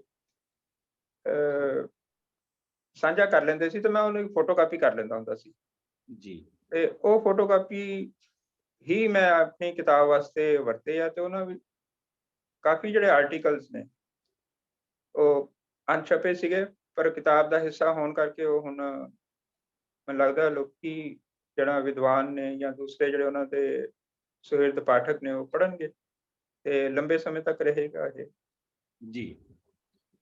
ਬਿਲਕੁਲ, ਇਹਦਾ ਮਤਲਬ ਇਹ ਹੈ ਕਿ ਬਹੁਤ ਕੁਝ ਅਜੇ ਵੀ ਉਹਨਾਂ ਦਾ ਅਣਛਪਿਆ ਇਹੋ ਜਿਹਾ ਜਿਹੜਾ ਸਾਡੇ ਤੱਕ ਪਹੁੰਚ ਨਹੀਂ ਸਕਿਆ ਹੈਗਾ, ਤੇ ਉਹਨੂੰ ਤਲਾਸ਼ਣ ਤੇ ਲੱਭਣ ਦੀ ਜ਼ਰੂਰਤ ਹੈ। ਜੀ, ਖਾਸ ਜੀ। ਤੌਰ ਤੇ ਗੁਰਬਾਣੀ ਬਾਰੇ ਉਹਨਾਂ ਦੀ ਸਮਝ ਜਾਂ ਜਪਜੀ ਸਾਹਿਬ ਬਾਰੇ ਮੈਨੂੰ ਲੱਗਦਾ ਹੈ ਕਿ ਜਿਵੇਂ ਓਸ਼ੋ ਨੇ ਇੱਕ ਆਪਣੀ ਵੱਖਰੀ ਵਿਆਖਿਆ ਕੀਤੀ ਹੈ ਜਪਜੀ ਸਾਹਿਬ ਦੀ, ਉਸੇ ਤਰ੍ਹਾਂ ਡਾਕਟਰ ਹਰਭਜਨ ਸਿੰਘ ਹੋਰਾਂ ਦੀ ਵੀ ਆਪਣੀ ਬਹੁਤ ਮੌਲਿਕ ਵਿਆਖਿਆ ਸੀ ਜਪਜੀ ਸਾਹਿਬ ਦੀ ਤੇ ਬਾਕੀ ਗੁਰਬਾਣੀ ਦੀ। ਕਿਉਂਕਿ ਮੈਂ ਉਦੋਂ ਯੂਨੀਵਰਸਿਟੀ ਪੜ੍ਹਦਾ ਹੁੰਦਾ ਸੀ ਕੁਰੂਕਸ਼ੇਤਰ, ਮੈਂ ਇੱਕ ਵਾਰੀ ਉਹਨਾਂ ਨੂੰ ਬੋਲਦੇ ਸੁਣਿਆ ਸੀ, ਬਸ ਇੱਕੋ ਵਾਰੀ ਸੁਣਿਆ, ਤੇ ਮੈਨੂੰ ਲੱਗਦਾ ਸੀ ਕਿ ਜਿੰਨੀ ਵਿਦਵਤਾ, ਜਿੰਨੀ ਫਿਲਾਸਫੀ, ਜਿੰਨੀ ਦਾਰਸ਼ਨਿਕਤਾ ਉਹਨਾਂ ਕੋਲੇ ਸੀ, ਉਹ ਪੰਜਾਬੀ ਦੇ ਵਿੱਚ ਬਹੁਤ ਘੱਟ ਬੰਦਿਆਂ ਕੋਲੇ ਸੀ। ਸੋ ਉਹਨਾਂ ਦਾ ਉਹ ਸਾਰਾ ਲਿਟਰੇਚਰ ਵੀ ਸਾਹਮਣੇ ਆਉਣਾ ਚਾਹੀਦਾ, ਜਿਹੜਾ ਲਿਟਰੇਚਰ ਸਾਡੇ ਕੋਲੇ ਨਹੀਂ ਆਇਆ। ਤੇ ਗੱਲ ਆਪਾਂ ਕਰਦੇ ਹਾਂ ਸਰ ਹੁਣ ਕਵਿਤਾ ਦੀ। ਇਹ ਕਿਹਾ ਜਾਂਦਾ ਹੈ ਕਿ ਜਿਵੇਂ ਸ਼ਿਵ ਕੁਮਾਰ ਬਟਾਲਵੀ ਕਵਿਤਾ ਦੇ ਵਿੱਚ ਜਿਉਂਦਾ ਸੀ, ਇਸੇ ਤਰ੍ਹਾਂ ਹੀ ਡਾਕਟਰ ਹਰਭਜਨ ਸਿੰਘ ਹੋਰੀ ਵੀ ਕਵਿਤਾ ਦੇ ਵਿੱਚ ਜਿਉਂਦੇ ਸੀ। ਉਹਨਾਂ ਦੀ ਇੱਕ ਲਾਈਨ ਮੇਰੇ ਚੇਤੇ ਆਉਂਦੀ ਹੈ ਕਿ ਮੀਤ ਬਿਨਾ ਜਿੰਦ ਜਿਉਣਾ ਸਿੱਖਿਆ, ਗੀਤ ਬਿਨਾ ਨਾ ਜੀਵੇ। ਕਿ ਮੀਤ ਤੋਂ ਬਿਨਾ ਤਾਂ ਜਿੰਦ ਜਿਉਣਾ ਸਿੱਖ ਜਾਂਦੀ ਹੈ, ਪਰ ਗੀਤ ਬਿਨਾ ਨਹੀਂ ਜਿਉਣਾ ਸਿੱਖਿਆ ਜਾ ਸਕਦਾ। ਇਸ ਕਰਕੇ ਜਦੋਂ ਕਵਿਤਾ ਲਿਖਦੇ ਸੀ ਉਦੋਂ ਤਾਂ ਕਵਿਤਾ ਲਿਖਦੇ ਹੀ ਸੀ, ਪਰ ਜਦੋਂ ਵਾਰਤਕ ਲਿਖਦੇ ਸੀ ਉਦੋਂ ਵੀ ਕਵਿਤਾ 'ਚ ਲਿਖਦੇ ਸੀ, ਜਦੋਂ ਆਲੋਚਨਾ ਲਿਖਦੇ ਸੀ ਉਦੋਂ ਵੀ ਉਹਨਾਂ ਦੇ ਵਿੱਚ ਕਾਵਿਕਤਾ ਦਾ ਇੱਕ ਖਾਸ ਛੂਹ ਹੁੰਦੀ ਸੀ ਉਹਨਾਂ ਦੀਆਂ ਰਚਨਾਵਾਂ ਦੇ ਵਿੱਚ। ਸੋ ਉਹਨਾਂ ਦੀ ਪਰਸਨੈਲਿਟੀ ਦੇ ਵਿੱਚ ਕਾਵਿਕਤਾ ਬਹੁਤ ਸੀ, ਤੇ ਤੁਸੀਂ ਉਹਨਾਂ ਨੂੰ ਬਹੁਤ ਮਾਣਿਆ, ਉਹਨਾਂ ਨੂੰ ਸੁਣਿਆ, ਉਹਨਾਂ ਦੀ ਕਵਿਤਾ ਬਾਰੇ, ਉਹਨਾਂ ਦੀ ਕਾਵਿਕਤਾ ਬਾਰੇ, ਉਹਨਾਂ ਦੇ ਸੰਗੀਤ ਬਾਰੇ, ਉਹਨਾਂ ਦੀ ਰਿਦਮ ਬਾਰੇ ਕੁਝ ਗੱਲਾਂ ਸਾਡੇ ਨਾਲ ਜ਼ਰੂਰ ਸਾਂਝੀਆਂ ਕਰੋ। ਕਵਿਤਾ ਬਾਰੇ ਤਾਂ ਇਹੀ ਕਹਿ ਸਕਦਾ ਕਿ ਉਹ ਜਦੋਂ ਵੀ ਉਹਨਾਂ ਨੇ ਦਿੱਲੀ ਦੇ ਵਿੱਚ, ਜਦੋਂ ਦਿੱਲੀ ਵਿੱਚ ਹੈ ਨੇ ਤੇ ਉਹ ਕਿਤੇ ਬੋਲੇ ਨੇ ਜਾਂ ਕਿਸੇ ਸੈਮੀਨਾਰ ਨੂੰ ਉਹਨਾਂ ਨੇ ਸੰਬੋਧਨ ਕਰਨਾ ਹੁੰਦਾ ਸੀ, ਤੇ ਮੈਂ ਕਦੀ ਉਹਨਾਂ ਨੂੰ ਮਿਸ ਨਹੀਂ ਕੀਤਾ। ਮੈਂ ਇਹੀ ਕੋਸ਼ਿਸ਼ ਰਹੀ ਹੈ ਕਿ ਉਹ ਸੁਣਿਆ ਜਾਏ ਜੀ। ਕਵਿਤਾ ਜਿਹੜੀ ਸੀ, ਕਵਿਤਾ ਬੋਲਣ ਦੇ ਨਾਲ ਨਾਲ ਉਹਨਾਂ ਦੇ ਜਿਹੜੇ ਬਾਡੀ ਜੈਸਚਰ ਸੀਗਾ, ਉਹ ਮੈਂ ਮਹਿਸੂਸ ਕਰਦਾ ਕਿ ਉਹ ਕਵਿਤਾ ਨੂੰ ਹੋਰ ਆਸਾਨ ਬਣਾ ਦਿੰਦੇ ਸੀਗੇ।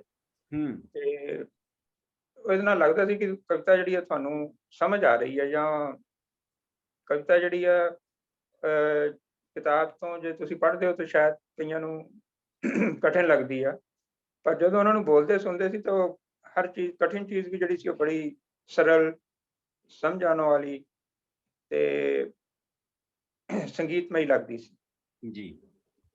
ਜ਼ਿਆਦਾਤਰ ਕਵਿਤਾਵਾਂ ਉਹਨਾਂ ਨੇ ਇਹ 26 ਜਨਵਰੀ ਜਾਂ 15 ਅਗਸਤ ਦੇ ਸਮੇਂ ਜਿਹੜੇ ਰਾਸ਼ਟਰੀ ਕਵੀ ਸੰਮੇਲਨ ਹੁੰਦੇ ਸੀ, ਉੱਥੇ ਉਹ ਪੜ੍ਹਦੇ ਹੁੰਦੇ ਸੀਗੇ। ਤੇ ਉੱਥੇ ਉਹਨਾਂ ਨੇ ਆਪਣੀ ਨਜ਼ਮ, ਗਜ਼ਲ, ਹਰ ਤਰ੍ਹਾਂ ਦੀ ਜਿਹੜੀ ਵੰਨਗੀ ਸੀ ਉਹ ਸੁਣਾਉਂਦੇ ਹੁੰਦੇ ਸੀ। ਖਾਸ ਕਰਕੇ ਸਨ 84 ਤੋਂ ਬਾਅਦ ਜਿਹੜੀਆਂ ਉਹਨਾਂ ਨੇ ਕਵਿਤਾਵਾਂ ਲਿਖੀਆਂ, ਉਹਨਾਂ ਨੇ ਨਿਝੱਕ ਹੋ ਕੇ ਕਵੀ ਦਰਬਾਰਾਂ ਵਿੱਚ ਪੜ੍ਹੀਆਂ, ਤੇ ਲੋਕੀ ਉਹਨਾਂ ਨੂੰ ਬਾਰ-ਬਾਰ ਸੁਣਨ ਵਾਸਤੇ ਉਹ ਉਹਨਾਂ ਨੂੰ ਬੇਨਤੀ ਕਰਦੇ ਜਾਂ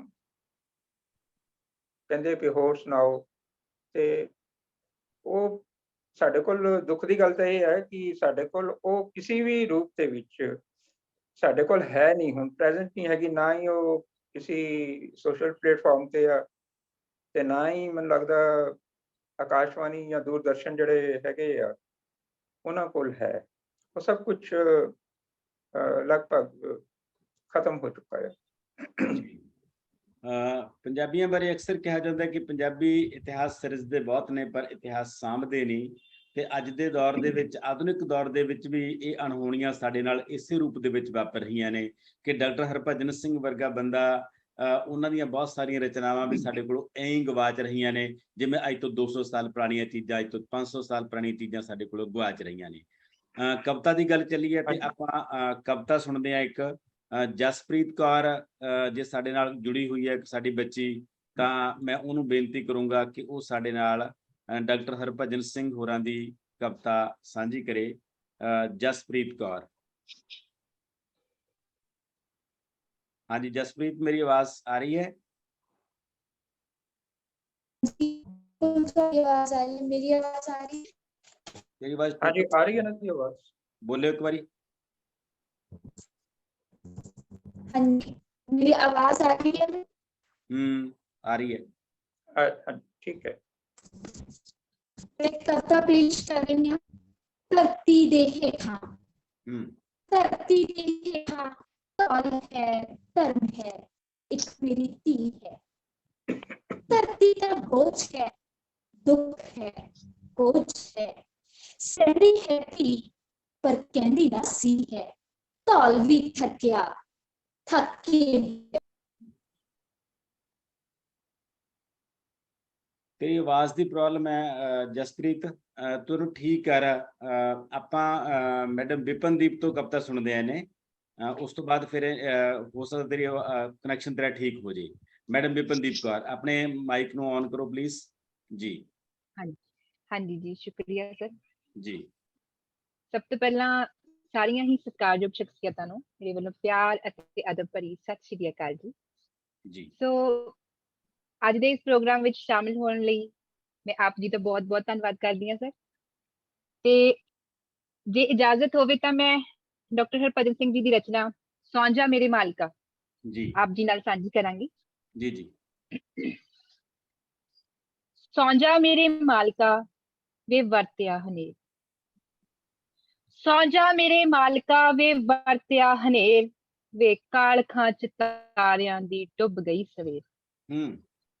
ਸੌਂ ਜਾ ਮੇਰੇ ਮਾਲਕਾ ਵੇ ਵਰਤਿਆ ਹਨੇਰ, ਵੇ ਕਾਲਖਾਂ ਚ ਤਾਰਿਆਂ ਦੀ ਡੁੱਬ ਗਈ ਸਵੇਰ, ਵੇ ਪਸਰੀ ਜਹਾਨ ਉੱਤੇ ਮੌਤ ਦੀ ਹਵਾੜ, ਵੇ ਪਸਰੀ ਜਹਾਨ ਉੱਤੇ ਮੌਤ ਦੀ ਹਵਾੜ, ਵੇ ਖਿੰਡ ਗਈਆਂ ਮਹਿਫਲਾਂ ਤੇ ਛਾ ਗਈ ਉਜਾੜ, ਵੇ ਪਸਰੀ ਜਹਾਨ ਉੱਤੇ ਮੌਤ ਦੀ ਹਵਾੜ, ਵੇ ਖਿੰਡ ਗਈਆਂ ਮਹਿਫਲਾਂ ਤੇ ਛਾ ਗਈ ਉਜਾੜ, ਹੈ ਖੂਹਾਂ ਵਿੱਚ ਆਦਮੀ ਦੀ ਜਾਗਦੀ ਸੜਾਂਦ, ਹੈ ਖੂਹਾਂ ਵਿੱਚ ਆਦਮੀ ਦੀ ਜਾਗਦੀ ਸੜਾਂਦ, ਤੇ ਸੌਂ ਗਏ ਨੇ ਆਦਮੀ ਤੋਂ ਸਖਣੇ ਗੁਆਂਢ, ਹੈ ਖੂਹਾਂ ਵਿੱਚ ਆਦਮੀ ਦੀ ਜਾਗਦੀ ਸੜਾਂਦ, ਤੇ ਸੌਂ ਗਏ ਨੇ ਆਦਮੀ ਤੋਂ ਸਖਣੇ ਗੁਆਂਢ, ਵੇ ਸੀਤ ਨੇ ਮੁਆਤੇ ਤੇ ਗਸ਼ ਹੈ ਜ਼ਮੀਨ, ਵੇ ਸੀਤ ਨੇ ਮੁਆਤੇ ਤੇ ਗਸ਼ ਹੈ ਜ਼ਮੀਨ,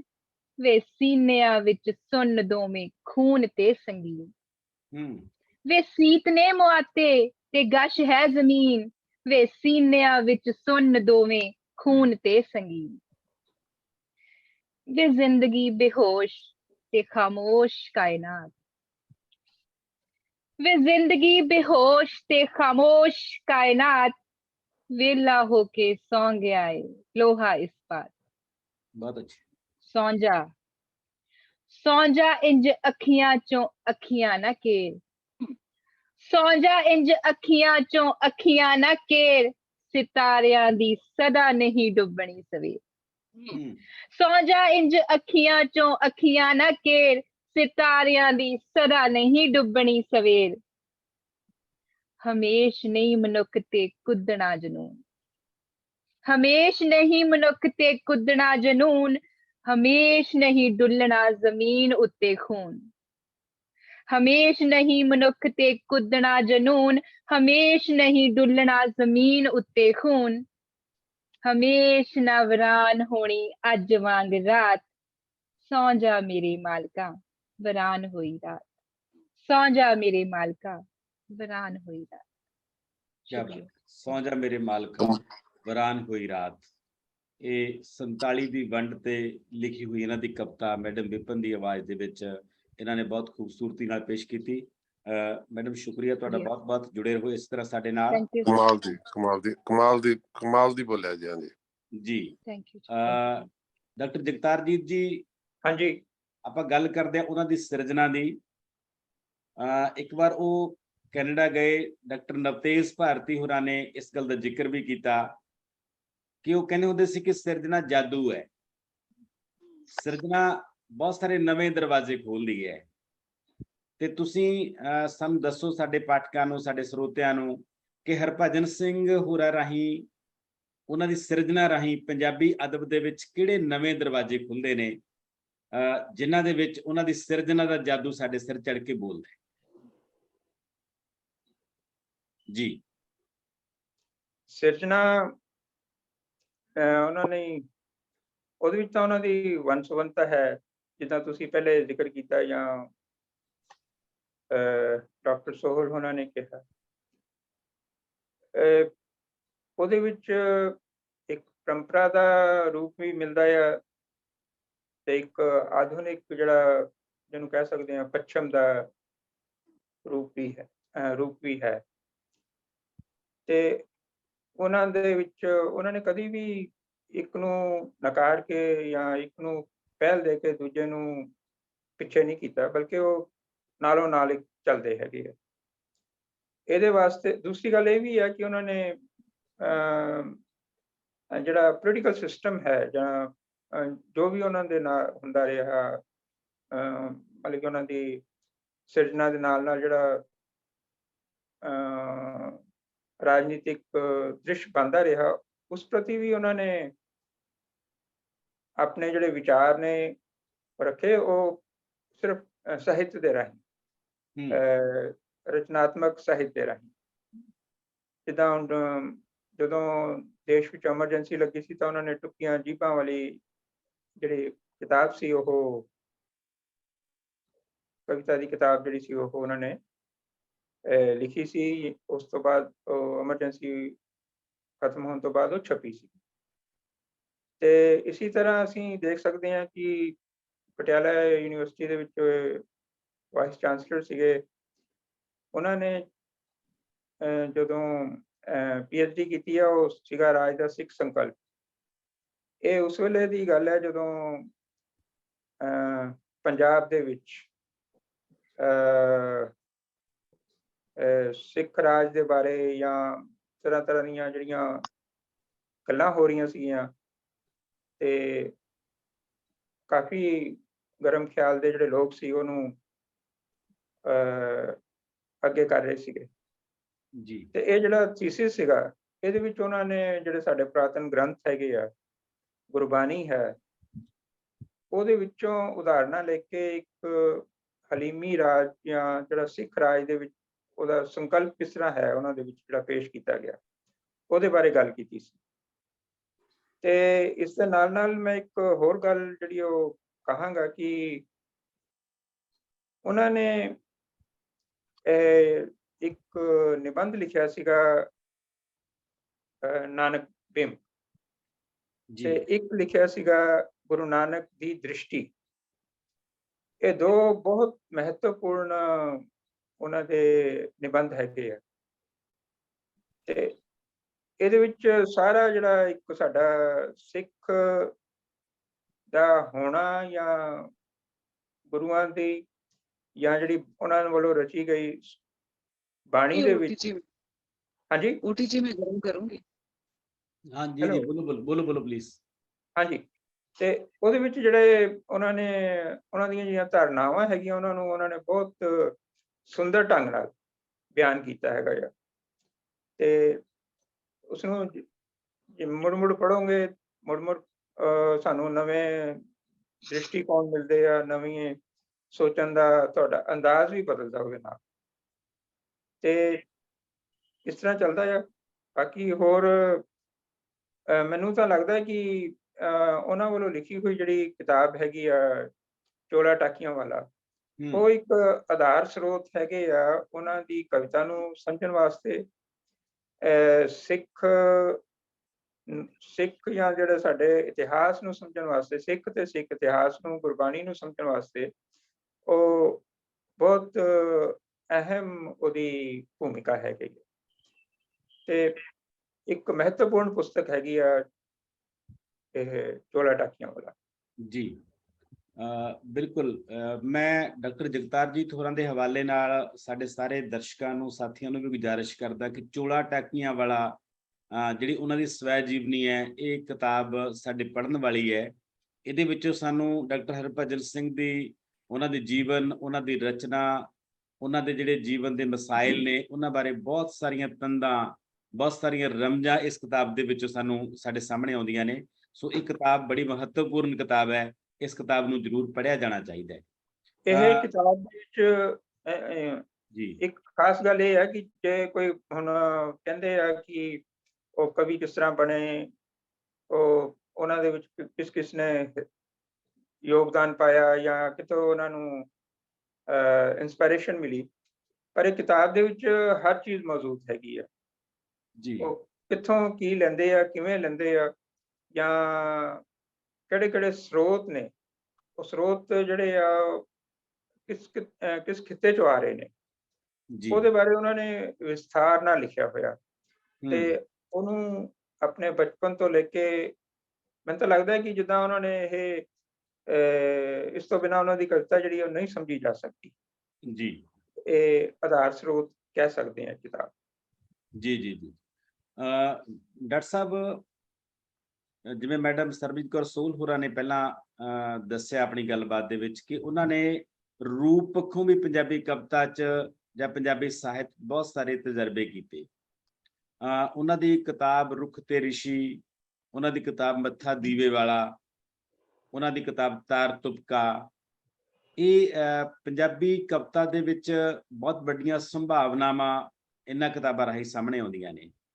ਪਰ ਇਹ ਕਿਤਾਬਾਂ ਉਸ ਰੂਪ ਦੇ ਵਿੱਚ ਪੜ੍ਹੀਆਂ ਨਹੀਂ ਗਈਆਂ ਤੇ ਮੈਨੂੰ ਕਿਤੇ ਕਿਤੇ ਇਹ ਲੱਗਦਾ ਹੁੰਦਾ ਹੈ ਕਿ ਇਹੋ ਜਿਹੀਆਂ ਕਿਤਾਬਾਂ ਲਿਖਦੇ ਲਿਖਦੇ ਡਾਕਟਰ ਹਰਭਜਨ ਸਿੰਘ ਸਾਡੇ ਤੋਂ ਬਹੁਤ ਅੱਗੇ ਲੰਘ ਗਏ ਤੇ ਪੰਜਾਬੀ ਪਾਠਕ ਬਹੁਤ ਪਿੱਛੇ ਰਹਿ ਗਿਆ।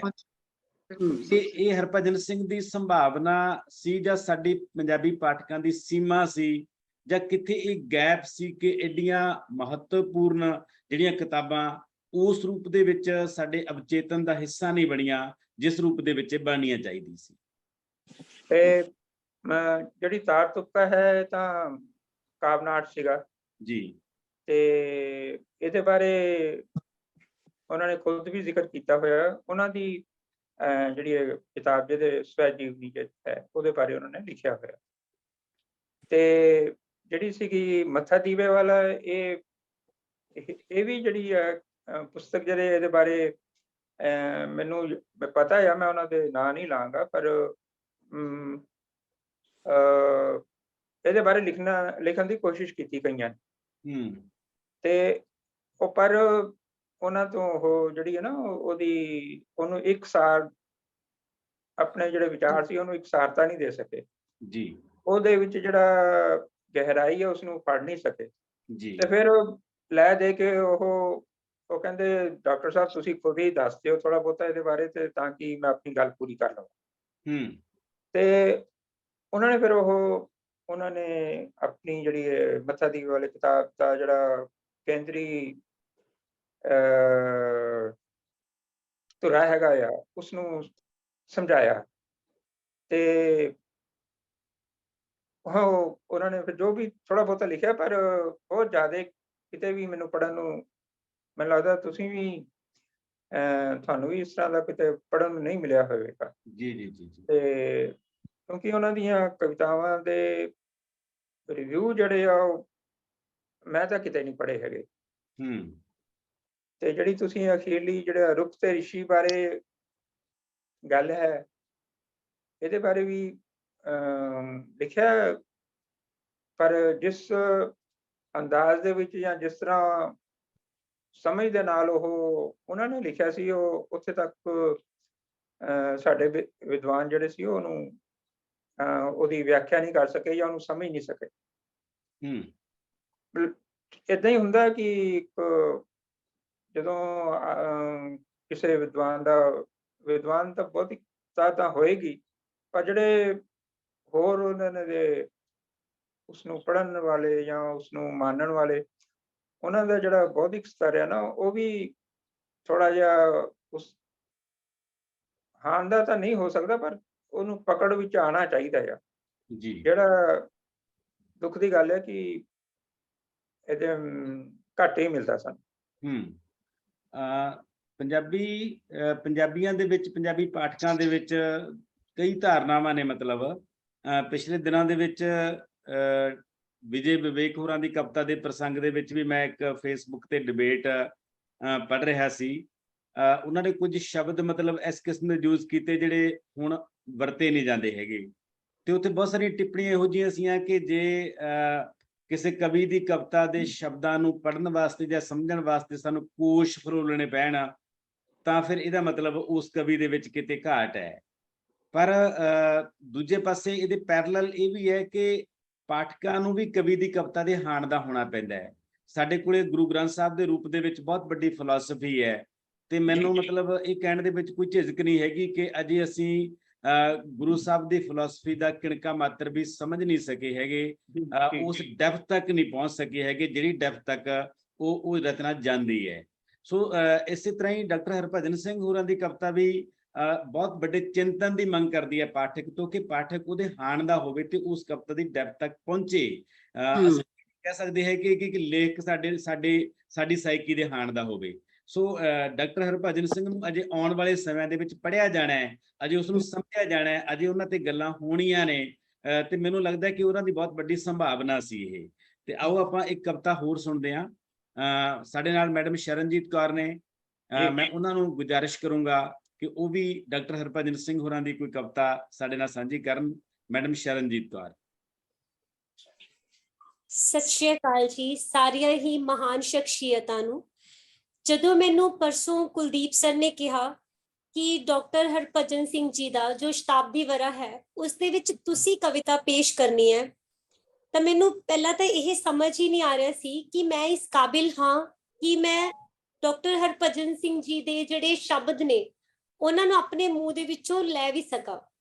ਜਦੋਂ ਸਰ ਨੇ ਮੈਨੂੰ ਕਿਹਾ ਕਿ ਤੁਸੀਂ ਮੇਰਾ ਨਾਨਕ ਇਕੱਲਾ ਰਹਿ ਗਿਆ ਹੈ ਇਹ ਕਵਿਤਾ ਬੋਲਣੀ ਹੈ, ਪਹਿਲਾਂ ਮੈਂ ਇਹੀ ਸੋਚ ਰਹੀ ਸੀ ਕਿ ਮੈਂ ਇਹਨੂੰ ਗਾ ਕੇ ਪੇਸ਼ ਕਰਾਂ, ਪਰ ਜਦੋਂ ਮੈਂ ਇਹਦੇ ਸ਼ਬਦ ਪੜ੍ਹੇ ਉਦੋਂ ਸਮਝ ਵਿੱਚ ਆਇਆ ਕਿ ਕਿਸ ਤਰ੍ਹਾਂ ਅੱਜ ਦੀ ਲਾਈਫ ਦੇ ਵਿੱਚ ਜਿਹੜਾ ਦੋਸਤੀ ਹੈ ਉਹ ਕਿਸ ਤਰ੍ਹਾਂ ਦਾ ਰੂਪ ਲੈ ਚੁੱਕੀ ਹੈ, ਉਸ ਬਾਰੇ ਡਾਕਟਰ ਹਰਭਜਨ ਜੀ ਨੇ ਬਹੁਤ ਹੀ ਜ਼ਿਆਦਾ ਖੂਬਸੂਰਤ ਸ਼ਬਦਾਂ ਵਿੱਚ ਬਿਆਨ ਕੀਤਾ। ਤੇ ਸ਼ਾਇਦ ਜੇ ਮੈਂ ਉਹਨੂੰ ਗੀਤ ਤੇ ਬੋਲਾਂ ਵਿੱਚ ਪੇਸ਼ ਕਰਾਂ ਤਾਂ ਮੈਂ ਇਸ ਨਾਲ ਪੂਰੀ ਤਰ੍ਹਾਂ ਨਿਆਂ ਨਹੀਂ ਕਰ ਪਾਉਂਗੀ। ਫਿਰ ਮੈਨੂੰ ਲੱਗਿਆ ਕਿ ਹਾਂ, ਸ਼ਾਇਦ ਇਸ ਨੂੰ ਅਗਰ ਮੈਂ ਥੋੜਾ ਜਿਹਾ ਸ਼ਾਬਦਿਕ ਤਰੀਕੇ ਦੇ ਨਾਲ ਬੋਲਾਂ ਤਾਂ ਕੁਝ ਨਿਆਂ ਹੋ ਪਾਏਗਾ। ਮੈਂ ਕੋਸ਼ਿਸ਼ ਕਰੂੰਗੀ, ਪਰ ਨਾ ਤਾਂ ਮੇਰੀ ਉਮਰ ਵੱਡੀ ਹੈ ਤੇ ਨਾ ਹੀ ਸ਼ਾਇਦ ਮੇਰਾ ਤਜਰਬਾ ਇੰਨਾ ਹੈਗਾ ਕਿ ਮੈਂ ਇੰਨੀਆਂ ਮਹਾਨ ਸ਼ਖਸੀਅਤਾਂ ਦੇ ਸਾਹਮਣੇ ਕੁਝ ਪੇਸ਼ ਕਰ ਸਕਾਂ। ਤਾਂ ਮੈਂ ਸ਼ੁਰੂ ਕਰੂੰਗੀ, ਔਰ ਮੁਆਫੀ ਪਹਿਲਾਂ ਤੋਂ ਹੀ ਅਗਰ ਕੋਈ ਗਲਤੀ ਹੋ ਜਾਏ। ਸ਼ੁਰੂ ਕਰਦੀ ਹਾਂ ਜੀ। ਮੇਰਾ ਨਾਨਕ ਇਕੱਲਾ ਰਹਿ ਗਿਆ ਹੈ। ਮੇਰਾ ਨਾਨਕ ਇਕੱਲਾ ਰਹਿ ਗਿਆ ਹੈ, ਬਹੁਤ ਦਿਨ ਬੀਤ ਗਏ, ਸੰਗਤ 'ਚ ਮਰਦਾਨਾ ਨਹੀਂ ਆਇਆ। ਮੇਰਾ ਨਾਨਕ ਇਕੱਲਾ ਰਹਿ ਗਿਆ ਹੈ, ਬਹੁਤ ਦਿਨ ਬੀਤ ਗਏ, ਸੰਗਤ 'ਚ ਮਰਦਾਨਾ ਨਹੀਂ ਆਇਆ। ਮਰਦਾਨਾ ਗੁਰੂ ਦਾ ਯਾਰ ਸੀ, ਉਹਦੇ ਸਦਕਾ ਗੁਰੂ ਦੇ ਆਸੇ-ਪਾਸੇ ਦੋਸਤੀ ਦੀ ਮਹਿਕ ਸੀ। ਜਦੋਂ ਰਬਾਬ ਚੋਂ ਸਰਗਮ ਉਦੈ ਹੁੰਦੀ, ਗੁਰੂ ਦੇ ਬੋਲ ਸਵੇਰੀ ਪੌਣ ਵਾਂਗੂ ਜਾਗਦੇ ਸਨ। ਅੱਜ ਵੀ ਸੰਗਤ 'ਚ ਗੁਰੂ ਦੇ ਬੋਲ ਨੇ, ਪਰ ਸੁਰ ਨਹੀਂ ਹੈ। ਅੱਜ ਵੀ ਸੰਗਤ 'ਚ ਗੁਰੂ ਦੇ ਬੋਲ ਨੇ, ਪਰ ਸੁਰ ਨਹੀਂ ਹੈ। ਗੁਰੂ ਦਾ ਸ਼ਬਦ ਹੈ, ਪਰ ਅਰਥ ਗੁੰਮ ਹੋ ਗਿਆ ਹੈ। ਕੀਰਤਨ ਦੀ ਭੀੜ ਹੈ, ਸੰਗੀਤ ਦਾ ਚਿਹਰਾ ਨਹੀਂ ਦਿਸਦਾ। ਕਿਸੇ ਖੁੰਝੇ ਵਿੱਚ ਗੁੰਮ-ਸੁੰਮ ਚੁੱਪ ਪਈ ਰਬਾਬ, ਕਈ ਸਾਲਾਂ ਤੋਂ ਇਸ ਦੀ ਤਾਰ ਚੋਂ ਚਨਕਾਰ ਨਹੀਂ ਜਾਗੀ। ਕਿਸੇ ਆਸ਼ਕ ਦੀ ਮਹਿਰਮ ਛੋ ਬਿਨਾ ਸਾਜ਼ ਚੋਂ ਸੁਰਤਾਲ ਦਾ ਜਾਦੂ ਨਹੀਂ ਉਗਦਾ। ਕੋਈ ਜਾਵੋ ਲਿਆਵੋ ਸਾਜ਼ ਦੇ ਮਹਿਰਮ ਨੂੰ ਪਾਰੋਂ ਮੋੜ ਕੇ, ਕਿਸੇ ਵੀ ਸਾਜ਼ ਬਿਨ ਆਵਾਜ਼ ਦਾ ਕੁਝ ਭੇਦ ਨਹੀਂ ਪਾਇਆ। ਮੇਰਾ ਨਾਨਕ ਇਕੱਲਾ ਰਹਿ ਗਿਆ ਹੈ, ਬਹੁਤ ਦਿਨ ਬੀਤ ਗਏ, ਸੰਗਤ 'ਚ ਮਰਦਾਨਾ ਨਹੀਂ ਆਇਆ। ਕਦੇ ਬਚਪਨ 'ਚ ਆਪਣੇ ਘਰ ਮੈਂ ਇੱਕ ਤਸਵੀਰ ਵੇਖੀ ਸੀ। ਗੁਰੂ ਨਾਨਕ ਦੇ ਲਾਗੇ ਯਾਰ ਮਰਦਾਨਾ ਰਬਾਬੀ ਸੀ। ਮੈਨੂੰ ਤਸਵੀਰ 'ਚ ਦੁਨੀਆ ਦਾ ਸਾਰਾ ਅਰਥ ਦਿਸਦਾ ਸੀ। ਇਹ ਦੁਨੀਆ ਸੀ ਮੇਰੇ ਬਚਪਨ ਜਿਹੀ ਸਾਦਾ, ਕਿਸੇ ਮਿੱਤਰ ਜਿਹੇ ਨਿਰਛਲ। ਅਚਨ ਚੇਤੇ ਕਿਸੇ ਨਿਰਮੋਹ ਨੇ ਮਰਦਾਨੇ ਨੂੰ ਤਸਵੀਰੋਂ ਅਲੱਗ, ਜਾਂ ਕਿ ਮਰਦਾਨਾ ਹੀ ਆਪੇ ਦੌੜ ਕੇ ਤਸਵੀਰ ਵਿੱਚੋਂ ਨਿਕਲ ਤੁਰਿਆ। ਹੁਣ ਜਦੋਂ ਤਸਵੀਰ ਨੂੰ ਤੱਕਦਾ ਹਾਂ, ਜ਼ਿੰਦਗੀ ਦਾ ਨਿੱਘ ਤਨ ਚੋਂ ਖਿਸਕ ਜਾਂਦਾ ਹੈ। ਸੁਲਗਦੀ ਦੇਹੀ ਚੋਂ ਚਾਨਣ ਜਲਾ ਵਤਨ ਹੁੰਦਾ ਹੈ। ਦੋਸਤੀ ਵਕਤੀ ਜ਼ਰੂਰਤ ਤੋਂ ਸਿਵਾ ਕੁਝ ਵੀ ਨਹੀਂ ਸ਼ਾਇਦ। ਸ਼ਾਇਰੀ ਸੰਗੀਤ ਦਾ ਰਿਸ਼ਤਾ ਵੀ ਮਨ ਦਾ ਵਹਿਮ ਹੈ, ਜਿਸ ਨੂੰ ਚਾਨਣ ਸਮਝ ਕੇ ਆਪਣਾ ਕਿਹਾ, ਨਿਕਲੀ ਉਹ ਛਾਇਆ। ਮੇਰਾ ਨਾਨਕ ਇਕੱਲਾ ਰਹਿ ਗਿਆ ਹੈ। ਬਹੁਤ ਦਿਨ ਬੀਤ ਗਏ, ਸੰਗਤ 'ਚ ਮਰਦਾਨਾ ਨਹੀਂ ਆਇਆ। ਦੂਰ ਮਰਦਾਨੇ ਦੀ ਨਗਰੀ ਚੋਂ ਕਦੇ ਆਵਾਜ਼ ਆਉਂਦੀ ਏ। ਦੂਰ ਮਰਦਾਨੇ ਦੀ ਨਗਰੀ ਚੋਂ ਕਦੇ ਆਵਾਜ਼ ਆਉਂਦੀ ਹੈ। ਮੈਂ ਆਪਣੇ ਸ਼ਹਿਰ 'ਚ ਕੱਲਾ, ਮੇਰਾ ਨਾਨਕ ਨਹੀਂ ਮਿਲਦਾ। ਮਾਫ ਕਰਨਾ, ਮੈਨੂੰ ਨਾਨਕ ਨਹੀਂ ਮਿਲਦਾ। ਜਿਸ ਜਗ੍ਹਾ ਨਾਨਕ ਕਦੇ ਮੱਝੀਆਂ ਚਰਾਈਆਂ ਸਨ, ਉਸ ਥਾਵੇਂ ਆਦਮੀ ਦੀ ਫਸਲ ਸਾਰੀ ਉੱਜੜ ਚੁੱਕੀ ਹੈ। ਕੌਣ ਇਸ ਖੇਤੀ ਨੂੰ ਮੁੜ ਹਰਿਆ ਕਰੇ। ਜਿਸ ਜਗ੍ਹਾ ਨਾਨਕ ਮੇਰੇ ਦੀਆਂ ਯਾਦਗਾਰਾਂ ਨੇ, ਉਸ ਥਾਵੇਂ ਕੌਣ ਉਸ ਨੂੰ ਯਾਦ ਕਰਦਾ ਹੈ।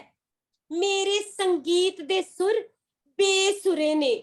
ਮੈਂ ਆਪਣੇ ਸਫ਼ਰ 'ਚ ਹਰ ਥਾਂ ਬੇਤਾਲਾ ਹਾਂ।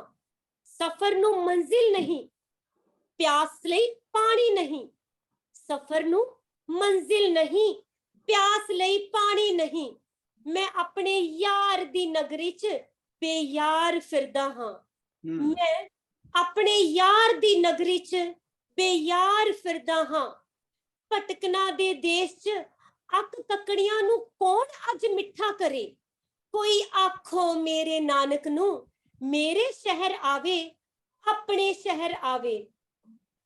ਕੋਈ ਆਖੋ ਮੈਨੂੰ ਮੱਕੇ ਉਦਾਸੀ ਫੇਰ ਲੈ ਜਾਵੇ।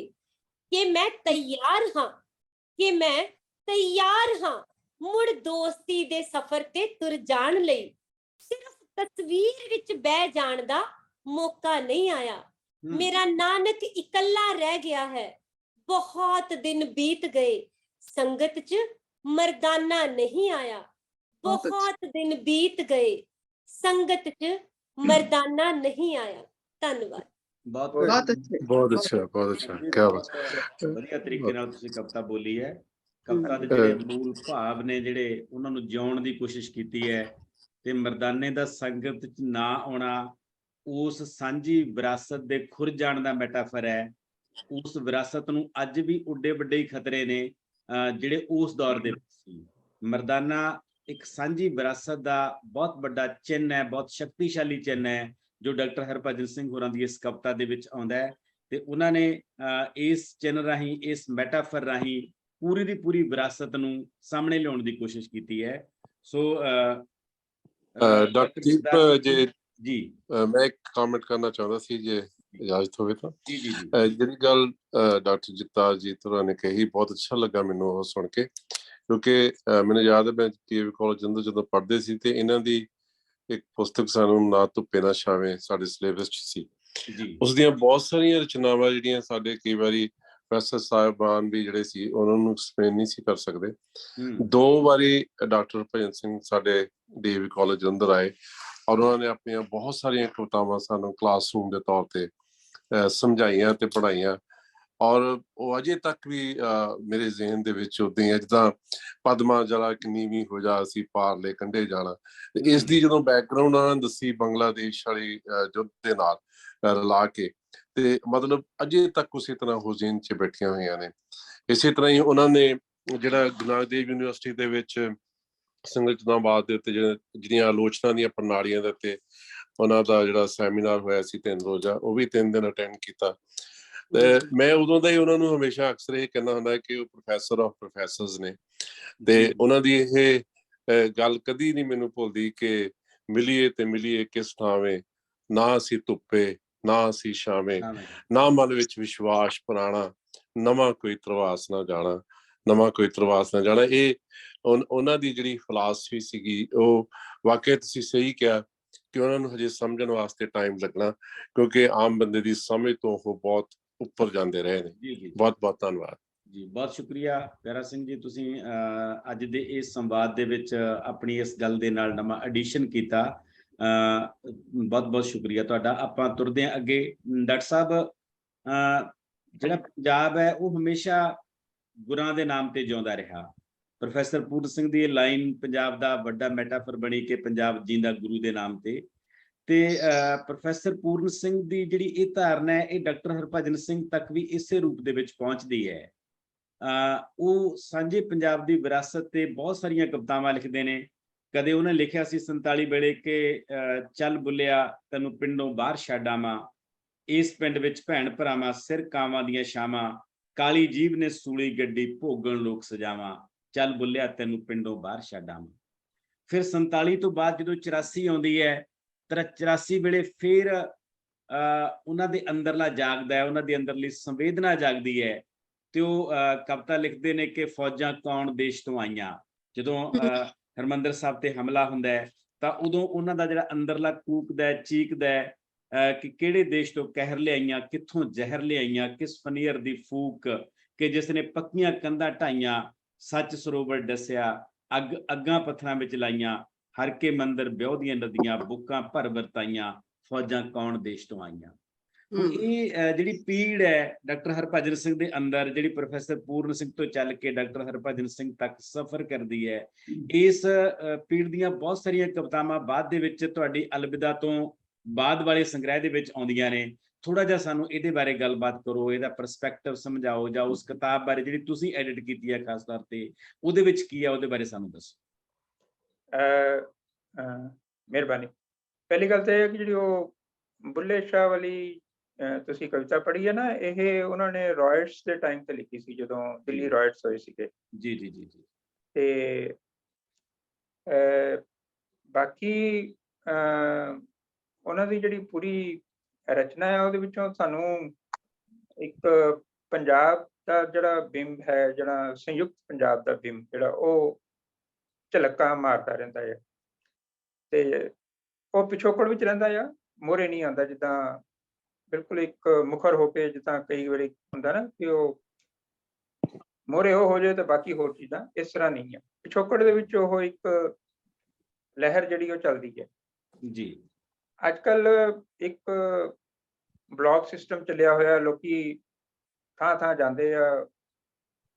ਕਈ ਲੋਕ ਪੰਜਾਬ ਦੇ ਜਿਹੜੇ ਉਹ ਜਾ ਰਹੇ ਨੇ, ਉਹ ਦੇਖਦੇ ਨੇ ਕਿ ਇਹ ਦੇਖ ਕੇ ਹੈਰਾਨੀ ਹੁੰਦੀ ਹੈ ਕਿ ਜਿਹੜੀਆਂ ਥਾਵਾਂ ਤੇ ਸਾਨੂੰ ਨਹੀਂ ਪਤਾ ਉੱਥੇ ਵੀ ਸਿੱਖ ਰਹਿ ਰਹੇ ਨੇ, ਜਾਂ ਸਿੱਖਾਂ ਦੇ ਪ੍ਰਤੀ ਉਹਨਾਂ ਦੀ ਸ਼ਰਧਾ ਹੈਗੀ ਆ। ਉਹ ਸਾਰੇ ਭਾਰਤ ਵਿੱਚ ਹੈਗਾ ਆ, ਦੱਖਣ ਵਿੱਚ ਵੀ ਹੈ, ਉੱਤਰ ਪੱਛਮ ਵੱਲ ਵੀ ਹੈ, ਇੱਧਰ ਬਿਹਾਰ ਜਾਂ ਬੰਗਾਲ, ਸਿੱਕਮ, ਭੂਟਾਨ ਸਭ ਜਗ੍ਹਾ ਹੈਗੇ ਆ ਜੀ। ਇਹ ਹੁਣ ਸਾਨੂੰ ਉਹ ਉਜਾਗਰ ਕਰਦੇ ਪਏ ਆ। ਤੇ ਪੂਰਨ ਸਿੰਘ ਨੇ ਉਹਨਾਂ ਨੇ ਪੰਜਾਬ ਦੀ ਗੱਲ ਕੀਤੀ ਆ ਤੇ ਗੁਰੂ ਸਾਹਿਬਾਨ ਦਾ ਤਾਂ ਜਿਹੜਾ ਸਾਰਾ ਉਹਨਾਂ ਦਾ ਜਿਹੜਾ ਕਰਮ ਖੇਤਰ ਉਹ ਸਾਰਾ ਭੂਖੰਡ ਉਹ ਹੈ ਜਿਹੜਾ ਹੁਣ ਜਿਹਨੂੰ ਅਸੀਂ ਹਿੰਦੁਸਤਾਨ ਕਹਿੰਦੇ ਹਾਂ, ਪਰ ਉਸ ਤੋਂ ਵੀ ਪਾਰ ਹੈਗਾ, ਖਾਸ ਕਰਕੇ ਗੁਰੂ ਨਾਨਕ ਦੇਵ ਉਹਨਾਂ ਦਾ। ਮੈਂ ਇਸ ਨੂੰ ਥੋੜਾ ਜਿਹਾ ਹੋਰ ਕਹਿੰਦਾ ਕਿ ਸਮਾਂ ਸ਼ਾਇਦ 84 ਤੋਂ ਬਾਅਦ ਦੀ ਗੱਲ ਆ ਕਿ ਇਹਨਾਂ ਨੇ ਇੱਕ ਪ੍ਰੋਗਰਾਮ ਸ਼ੁਰੂ ਕੀਤਾ ਸੀ ਦੂਰਦਰਸ਼ਨ ਨੇ ਜੀ। ਸਿੰਘ ਬੰਧੂ ਜਿਹੜੇ ਸੀ ਉਹਨਾਂ ਨੂੰ ਮਿਲਿਆ ਸੀ, ਗੁਰਬਾਣੀ ਗਾਇਨ ਦਾ ਪ੍ਰੋਗਰਾਮ ਮਿਲਿਆ ਸੀ ਤੇ ਉਹਨਾਂ ਨੇ ਫਿਰ ਇਹਨਾਂ ਨੂੰ ਡਾਕਟਰ ਸਾਹਿਬ ਨੂੰ ਆਪਣੇ ਨਾਲ ਮਿਲਾਇਆ। ਇਹ ਵਿਆਖਿਆ ਕਰਦੇ ਹੁੰਦੇ ਸੀ ਗੁਰਬਾਣੀ ਦੀ, ਜਿਹੜਾ ਸ਼ਬਦ ਉਹਨਾਂ ਨੇ ਪਹਿਲੇ ਗਾਣਾ ਆ, ਇਹਨਾਂ ਨੇ ਉਹਦੀ ਪਹਿਲੇ ਵਿਆਖਿਆ ਕਰਨੀ ਆ 5-7 ਮਿੰਟ ਵਿੱਚ। ਇਹ ਸਾਰਾ ਸਮਾਂ 15 ਮਿੰਟ ਦਾ ਹੁੰਦਾ ਸੀ ਤੇ ਇਹਨਾਂ ਨੇ ਉਹ ਵਿਆਖਿਆ ਜਿਹੜੀ ਸੀ ਹਿੰਦੀ ਵਿੱਚ ਕਰਨੀ ਸੀ ਜੀ। ਉਹਨਾਂ ਨੇ ਲਿਖਿਆ ਆ ਕਿ ਮੇਰੇ ਵਾਸਤੇ ਇਹ ਬਹੁਤ ਔਖਾ ਕੰਮ ਸੀਗਾ ਕਿ ਉਸ ਵੇਲੇ ਦੂਰਦਰਸ਼ਨ ਹੀ ਹੁੰਦਾ ਸੀ ਇੱਕ ਲੋਕਾਂ ਤੱਕ ਪਹੁੰਚਣ ਦਾ ਮਾਧਿਅਮ ਜੀ, ਹੋਰ ਚੈਨਲ ਨਹੀਂ ਸੀ ਹੁੰਦੇ। ਤਾਂ ਉਹ ਜਿਹੜੀ ਵਿਆਖਿਆ ਉਹ ਹਿੰਦੀ ਵਿੱਚ ਹੋਵੇ ਤੇ ਬਿਲਕੁਲ ਸਰਲ ਹੋਵੇ, ਤਾਂ ਕਿ ਕੋਈ ਉਸਨੂੰ ਇਹ ਨਾ ਕਹੇ ਕਿ ਮੇਰੇ ਸਮਝ ਨਹੀਂ ਆਈ। ਤਾਂ ਉਹਨਾਂ ਨੇ ਫਿਰ ਦੱਸਿਆ ਕਿ ਮੈਂ ਕੋਸ਼ਿਸ਼ ਕੀਤੀ ਕਿ ਸਾਡੇ ਇੱਕ ਵਿਆਖਿਆਕਾਰ ਨੇ ਨਾਰਾਇਣ ਸਿੰਘ ਜੀ, ਗਿਆਨੀ ਨਾਰਾਇਣ ਸਿੰਘ ਜੀ, ਉਹਨਾਂ ਨੂੰ ਪੜ੍ਹਿਆ, ਉਹਨਾਂ ਦੇ ਜਿਹੜੇ ਉਹਨਾਂ ਦੀ ਵਿਆਖਿਆ ਸੀ ਗੁਰਬਾਣੀ ਵਿਆਖਿਆ, ਉਸਨੂੰ ਪੜ੍ਹਿਆ ਤਾਂ ਕਿ ਪਤਾ ਲੱਗੇ ਕਿ ਉਹ ਕਿੰਨੇ ਸਰਲ ਢੰਗ ਨਾਲ ਗੁਰਬਾਣੀ ਦੀ ਵਿਆਖਿਆ ਕਰਕੇ ਆਮ ਲੋਕਾਂ ਤੱਕ ਉਹ ਪਹੁੰਚਦੀ ਕਰਦੇ ਆ। ਤੇ ਉਸ ਵੇਲੇ ਇਹ ਪ੍ਰੋਗਰਾਮ ਜਿਹੜਾ ਸੀ ਗਾਵੋ ਸਾਚੀ ਬਾਣੀ, ਇਹ ਸਾਰੇ ਭਾਰਤ ਜਿੱਥੇ ਜਿੱਥੇ ਵੀ ਇਹਦੀ ਪਹੁੰਚ ਸੀਗੀ ਦੂਰਦਰਸ਼ਨ ਦੀ, ਹਰ ਬੰਦੇ ਨੇ ਉਸਨੂੰ ਸੁਣਿਆ ਤੇ ਉਸਨੂੰ ਮਾਣਿਆ। ਤੇ ਉਸਦਾ ਨਤੀਜਾ ਇਹ ਹੋਇਆ ਕਿ ਜਿੱਥੇ ਜਿੱਥੇ ਵੀ ਇਹ ਗਏ, ਲੋਕਾਂ ਨੇ ਇਹਨਾਂ ਨੂੰ ਉਹਨਾਂ ਦੀ ਗੁਰਬਾਣੀ ਵਿਆਖਿਆ ਕਰਕੇ ਉਹ ਕਾਫੀ ਮਸ਼ਹੂਰ ਹੋ ਗਏ ਜਾਂ ਉਹਨਾਂ ਨੂੰ ਸਤਿਕਾਰ ਮਿਲਿਆ। ਜਿੱਥੇ ਵੀ ਜਾਣਾ ਲੋਕਾਂ ਨੇ ਇਹਨਾਂ ਨੂੰ ਸਤਿਕਾਰ ਦੇਣਾ ਜਾਂ ਉਹਨਾਂ ਦੀ ਡੰਡੋਤ ਕਰਨਾ। ਇਹ ਵੀ ਇੱਕ ਉਹੀ ਆ ਕਿ ਜਿਹੜਾ ਪੰਜਾਬ ਹੈ ਗੁਰਾਂ ਦੇ ਨਾਂ ਤੇ ਨਹੀਂ, ਮੈਨੂੰ ਲੱਗਦਾ ਹੈ ਕਿ ਸਾਰਾ ਜਿਹੜਾ ਹੁਣ ਹਿੰਦੁਸਤਾਨ ਹੈ ਜਾਂ ਹਿੰਦੁਸਤਾਨ ਤੋਂ ਬਾਹਰ ਹੈ, ਉਹ ਗੁਰਾਂ ਦੇ ਨਾਂ ਤੇ ਹੀ ਜੀ ਰਿਹਾ ਹੈ। ਦੂਸਰੀ ਗੱਲ ਹੈ ਕਿ ਸਾਡਾ ਜਿਹੜਾ ਪ੍ਰਚਾਰ ਪ੍ਰਸਾਰ ਜਾਂ ਸਾਡਾ ਵਰਤੋਂ ਵਿਹਾਰ ਜਿਹੜਾ ਆ, ਉਹ ਉਹਨਾਂ ਨੂੰ ਅਸੀਂ ਆਪਣੇ ਕਲਾਵੇ ਵਿੱਚ ਨਹੀਂ ਲੈਂਦੇ। ਮੈਂ ਤਾਂ ਇਸ ਤਰ੍ਹਾਂ ਸਮਝਦਾ ਇਸ ਨੂੰ। ਜੀ ਜੀ ਜੀ ਦੋਸਤੋ, ਸਾਡੇ ਨਾਲ ਕੁਝ ਹੋਰ ਸ਼ਖਸੀਅਤਾਂ ਵੀ ਸ਼ਾਮਲ ਹੋਈਆਂ ਨੇ। ਡਾਕਟਰ ਅਮਰਦੀਪ ਕੌਰ ਮਲਹੋਤਰਾ ਸਾਹਿਬ, ਹਰਜੀਤ ਮਲਹੋਤਰਾ ਜੀ, ਮੈਡਮ ਮਨਦੀਪ ਕੌਰ ਭਮਰਾ ਜਿਹੜੇ ਪਹਿਲਾਂ ਹੀ ਸਾਡੇ ਨਾਲ ਸ਼ਾਮਲ ਨੇ, ਭੁਪਿੰਦਰ ਸਿੰਘ ਰੈਣਾ ਜੀ ਕਸ਼ਮੀਰ ਤੋਂ, ਜਿਹੜੇ ਸਾਡੇ ਬਹੁਤ ਅੱਛੇ ਸਾਹਿਤਕਾਰ ਨੇ। ਅਸੀਂ ਇਹਨਾਂ ਸਾਰਿਆਂ ਦਾ ਸਵਾਗਤ ਕਰਦੇ ਹਾਂ। ਚਰਨਜੀਤ ਕੌਰ ਡੀਲਵਾਲ, ਪ੍ਰੇਮ ਸਿੰਘ ਤੇ ਡਾਕਟਰ ਸਾਹਿਬ, ਆਪਾਂ ਥੋੜਾ ਜਿਹਾ ਹੋਰ ਅੱਗੇ ਵਧੀਏ। ਅਖੀਰਲੇ ਮੈਨੂੰ 5 ਮਿੰਟ ਦਿਓਗੇ? ਹਾਂ, 1 ਮਿੰਟ ਬਾਅਦ ਦੇ ਵਿੱਚ ਆਪਾਂ ਥੋੜੀ ਜਿਹੀ ਗੱਲਬਾਤ ਕਰ ਲਈ, ਫਿਰ ਆਪਾਂ ਕਰਦੇ ਹਾਂ। ਡਾਕਟਰ ਜਗਤਾਰਜੀਤ ਜੀ, ਆਪਾਂ ਗੱਲ ਡਾਕਟਰ ਹਰਭਜਨ ਸਿੰਘ ਦੇ ਜਨਮ ਤੋਂ ਸ਼ੁਰੂ ਕੀਤੀ ਸੀ ਤੇ ਹੁਣ ਅਖੀਰਲੇ ਸਮੇਂ ਤੱਕ ਆਪਾਂ ਜਾਣੇ ਆ। ਅਖੀਰਲੇ ਸਮੇਂ ਬਾਰੇ ਕਿਹਾ ਜਾਂਦਾ ਹੈ ਕਿ ਅਖੀਰਲਾ ਸਮਾਂ ਉਹਨਾਂ ਲਈ ਬਹੁਤ ਸੰਕਟ ਵਾਲਾ ਸਮਾਂ ਸੀ ਤੇ ਉਹ ਸੰਕਟ ਕਈ ਤਰ੍ਹਾਂ ਦੇ ਸੀ। ਉਹਦੇ ਵਿੱਚ ਭਾਵਨਾਤਮਕ, ਮਾਨਸਿਕ, ਚਲੋ ਸਰੀਰਕ ਤਾਂ ਅਖੀਰਲੀ ਉਮਰ ਦੇ ਵਿੱਚ ਹੁੰਦੇ ਹੀ ਨੇ। ਅਸੀਂ ਚਾਹਾਂਗੇ ਕਿ ਤੁਸੀਂ ਉਹ ਸਮਾਂ ਉਹਨਾਂ ਦੇ ਨਾਲ ਬਿਤਾਇਆ ਤੇ ਸਾਨੂੰ ਉਹਨਾਂ ਦੇ ਅਖੀਰਲੇ ਸਮੇਂ ਬਾਰੇ ਕੁਝ ਜ਼ਰੂਰ ਚਾਨਣਾ ਪਾਓ। ਉਹ ਅਖੀਰਲਾ ਸਮਾਂ ਉਹ ਕਾਫੀ ਉਹਨਾਂ ਲਈ ਉਸ ਤਰ੍ਹਾਂ ਦਾ ਨਹੀਂ ਰਿਹਾ ਜਿੱਦਾਂ ਦਾ ਉਹਨਾਂ ਨੇ ਆਪਣਾ ਪਹਿਲਾ ਸਮਾਂ ਬਿਤਾਇਆ ਸੀਗਾ ਜੀ। 87-88 ਜਾਂ 90 ਦੇ ਆਸ-ਪਾਸ ਉਸ ਦੌਰਾਨ ਸ਼ਾਇਦ ਉਹਨਾਂ ਨੂੰ ਗਲੇ ਦਾ ਕੈਂਸਰ ਹੋ ਗਿਆ ਸੀ। ਤੇ ਉਸ ਦਾ ਇਲਾਜ ਫਿਰ ਹੋਇਆ ਤੇ ਡਾਕਟਰ ਨੇਕੀ ਹੋਣੀ ਕਰਦੇ ਸੀਗੇ ਜੀ, ਤੇ ਉਹ ਠੀਕ ਹੋ ਗਿਆ। ਫਿਰ ਉਹਨਾਂ ਨੂੰ ਹਾਰਟ ਦਾ ਪ੍ਰੋਬਲਮ ਹੋਈ, ਉਹ ਵੀ ਜਿਹੜੀ ਸੀ ਉਹ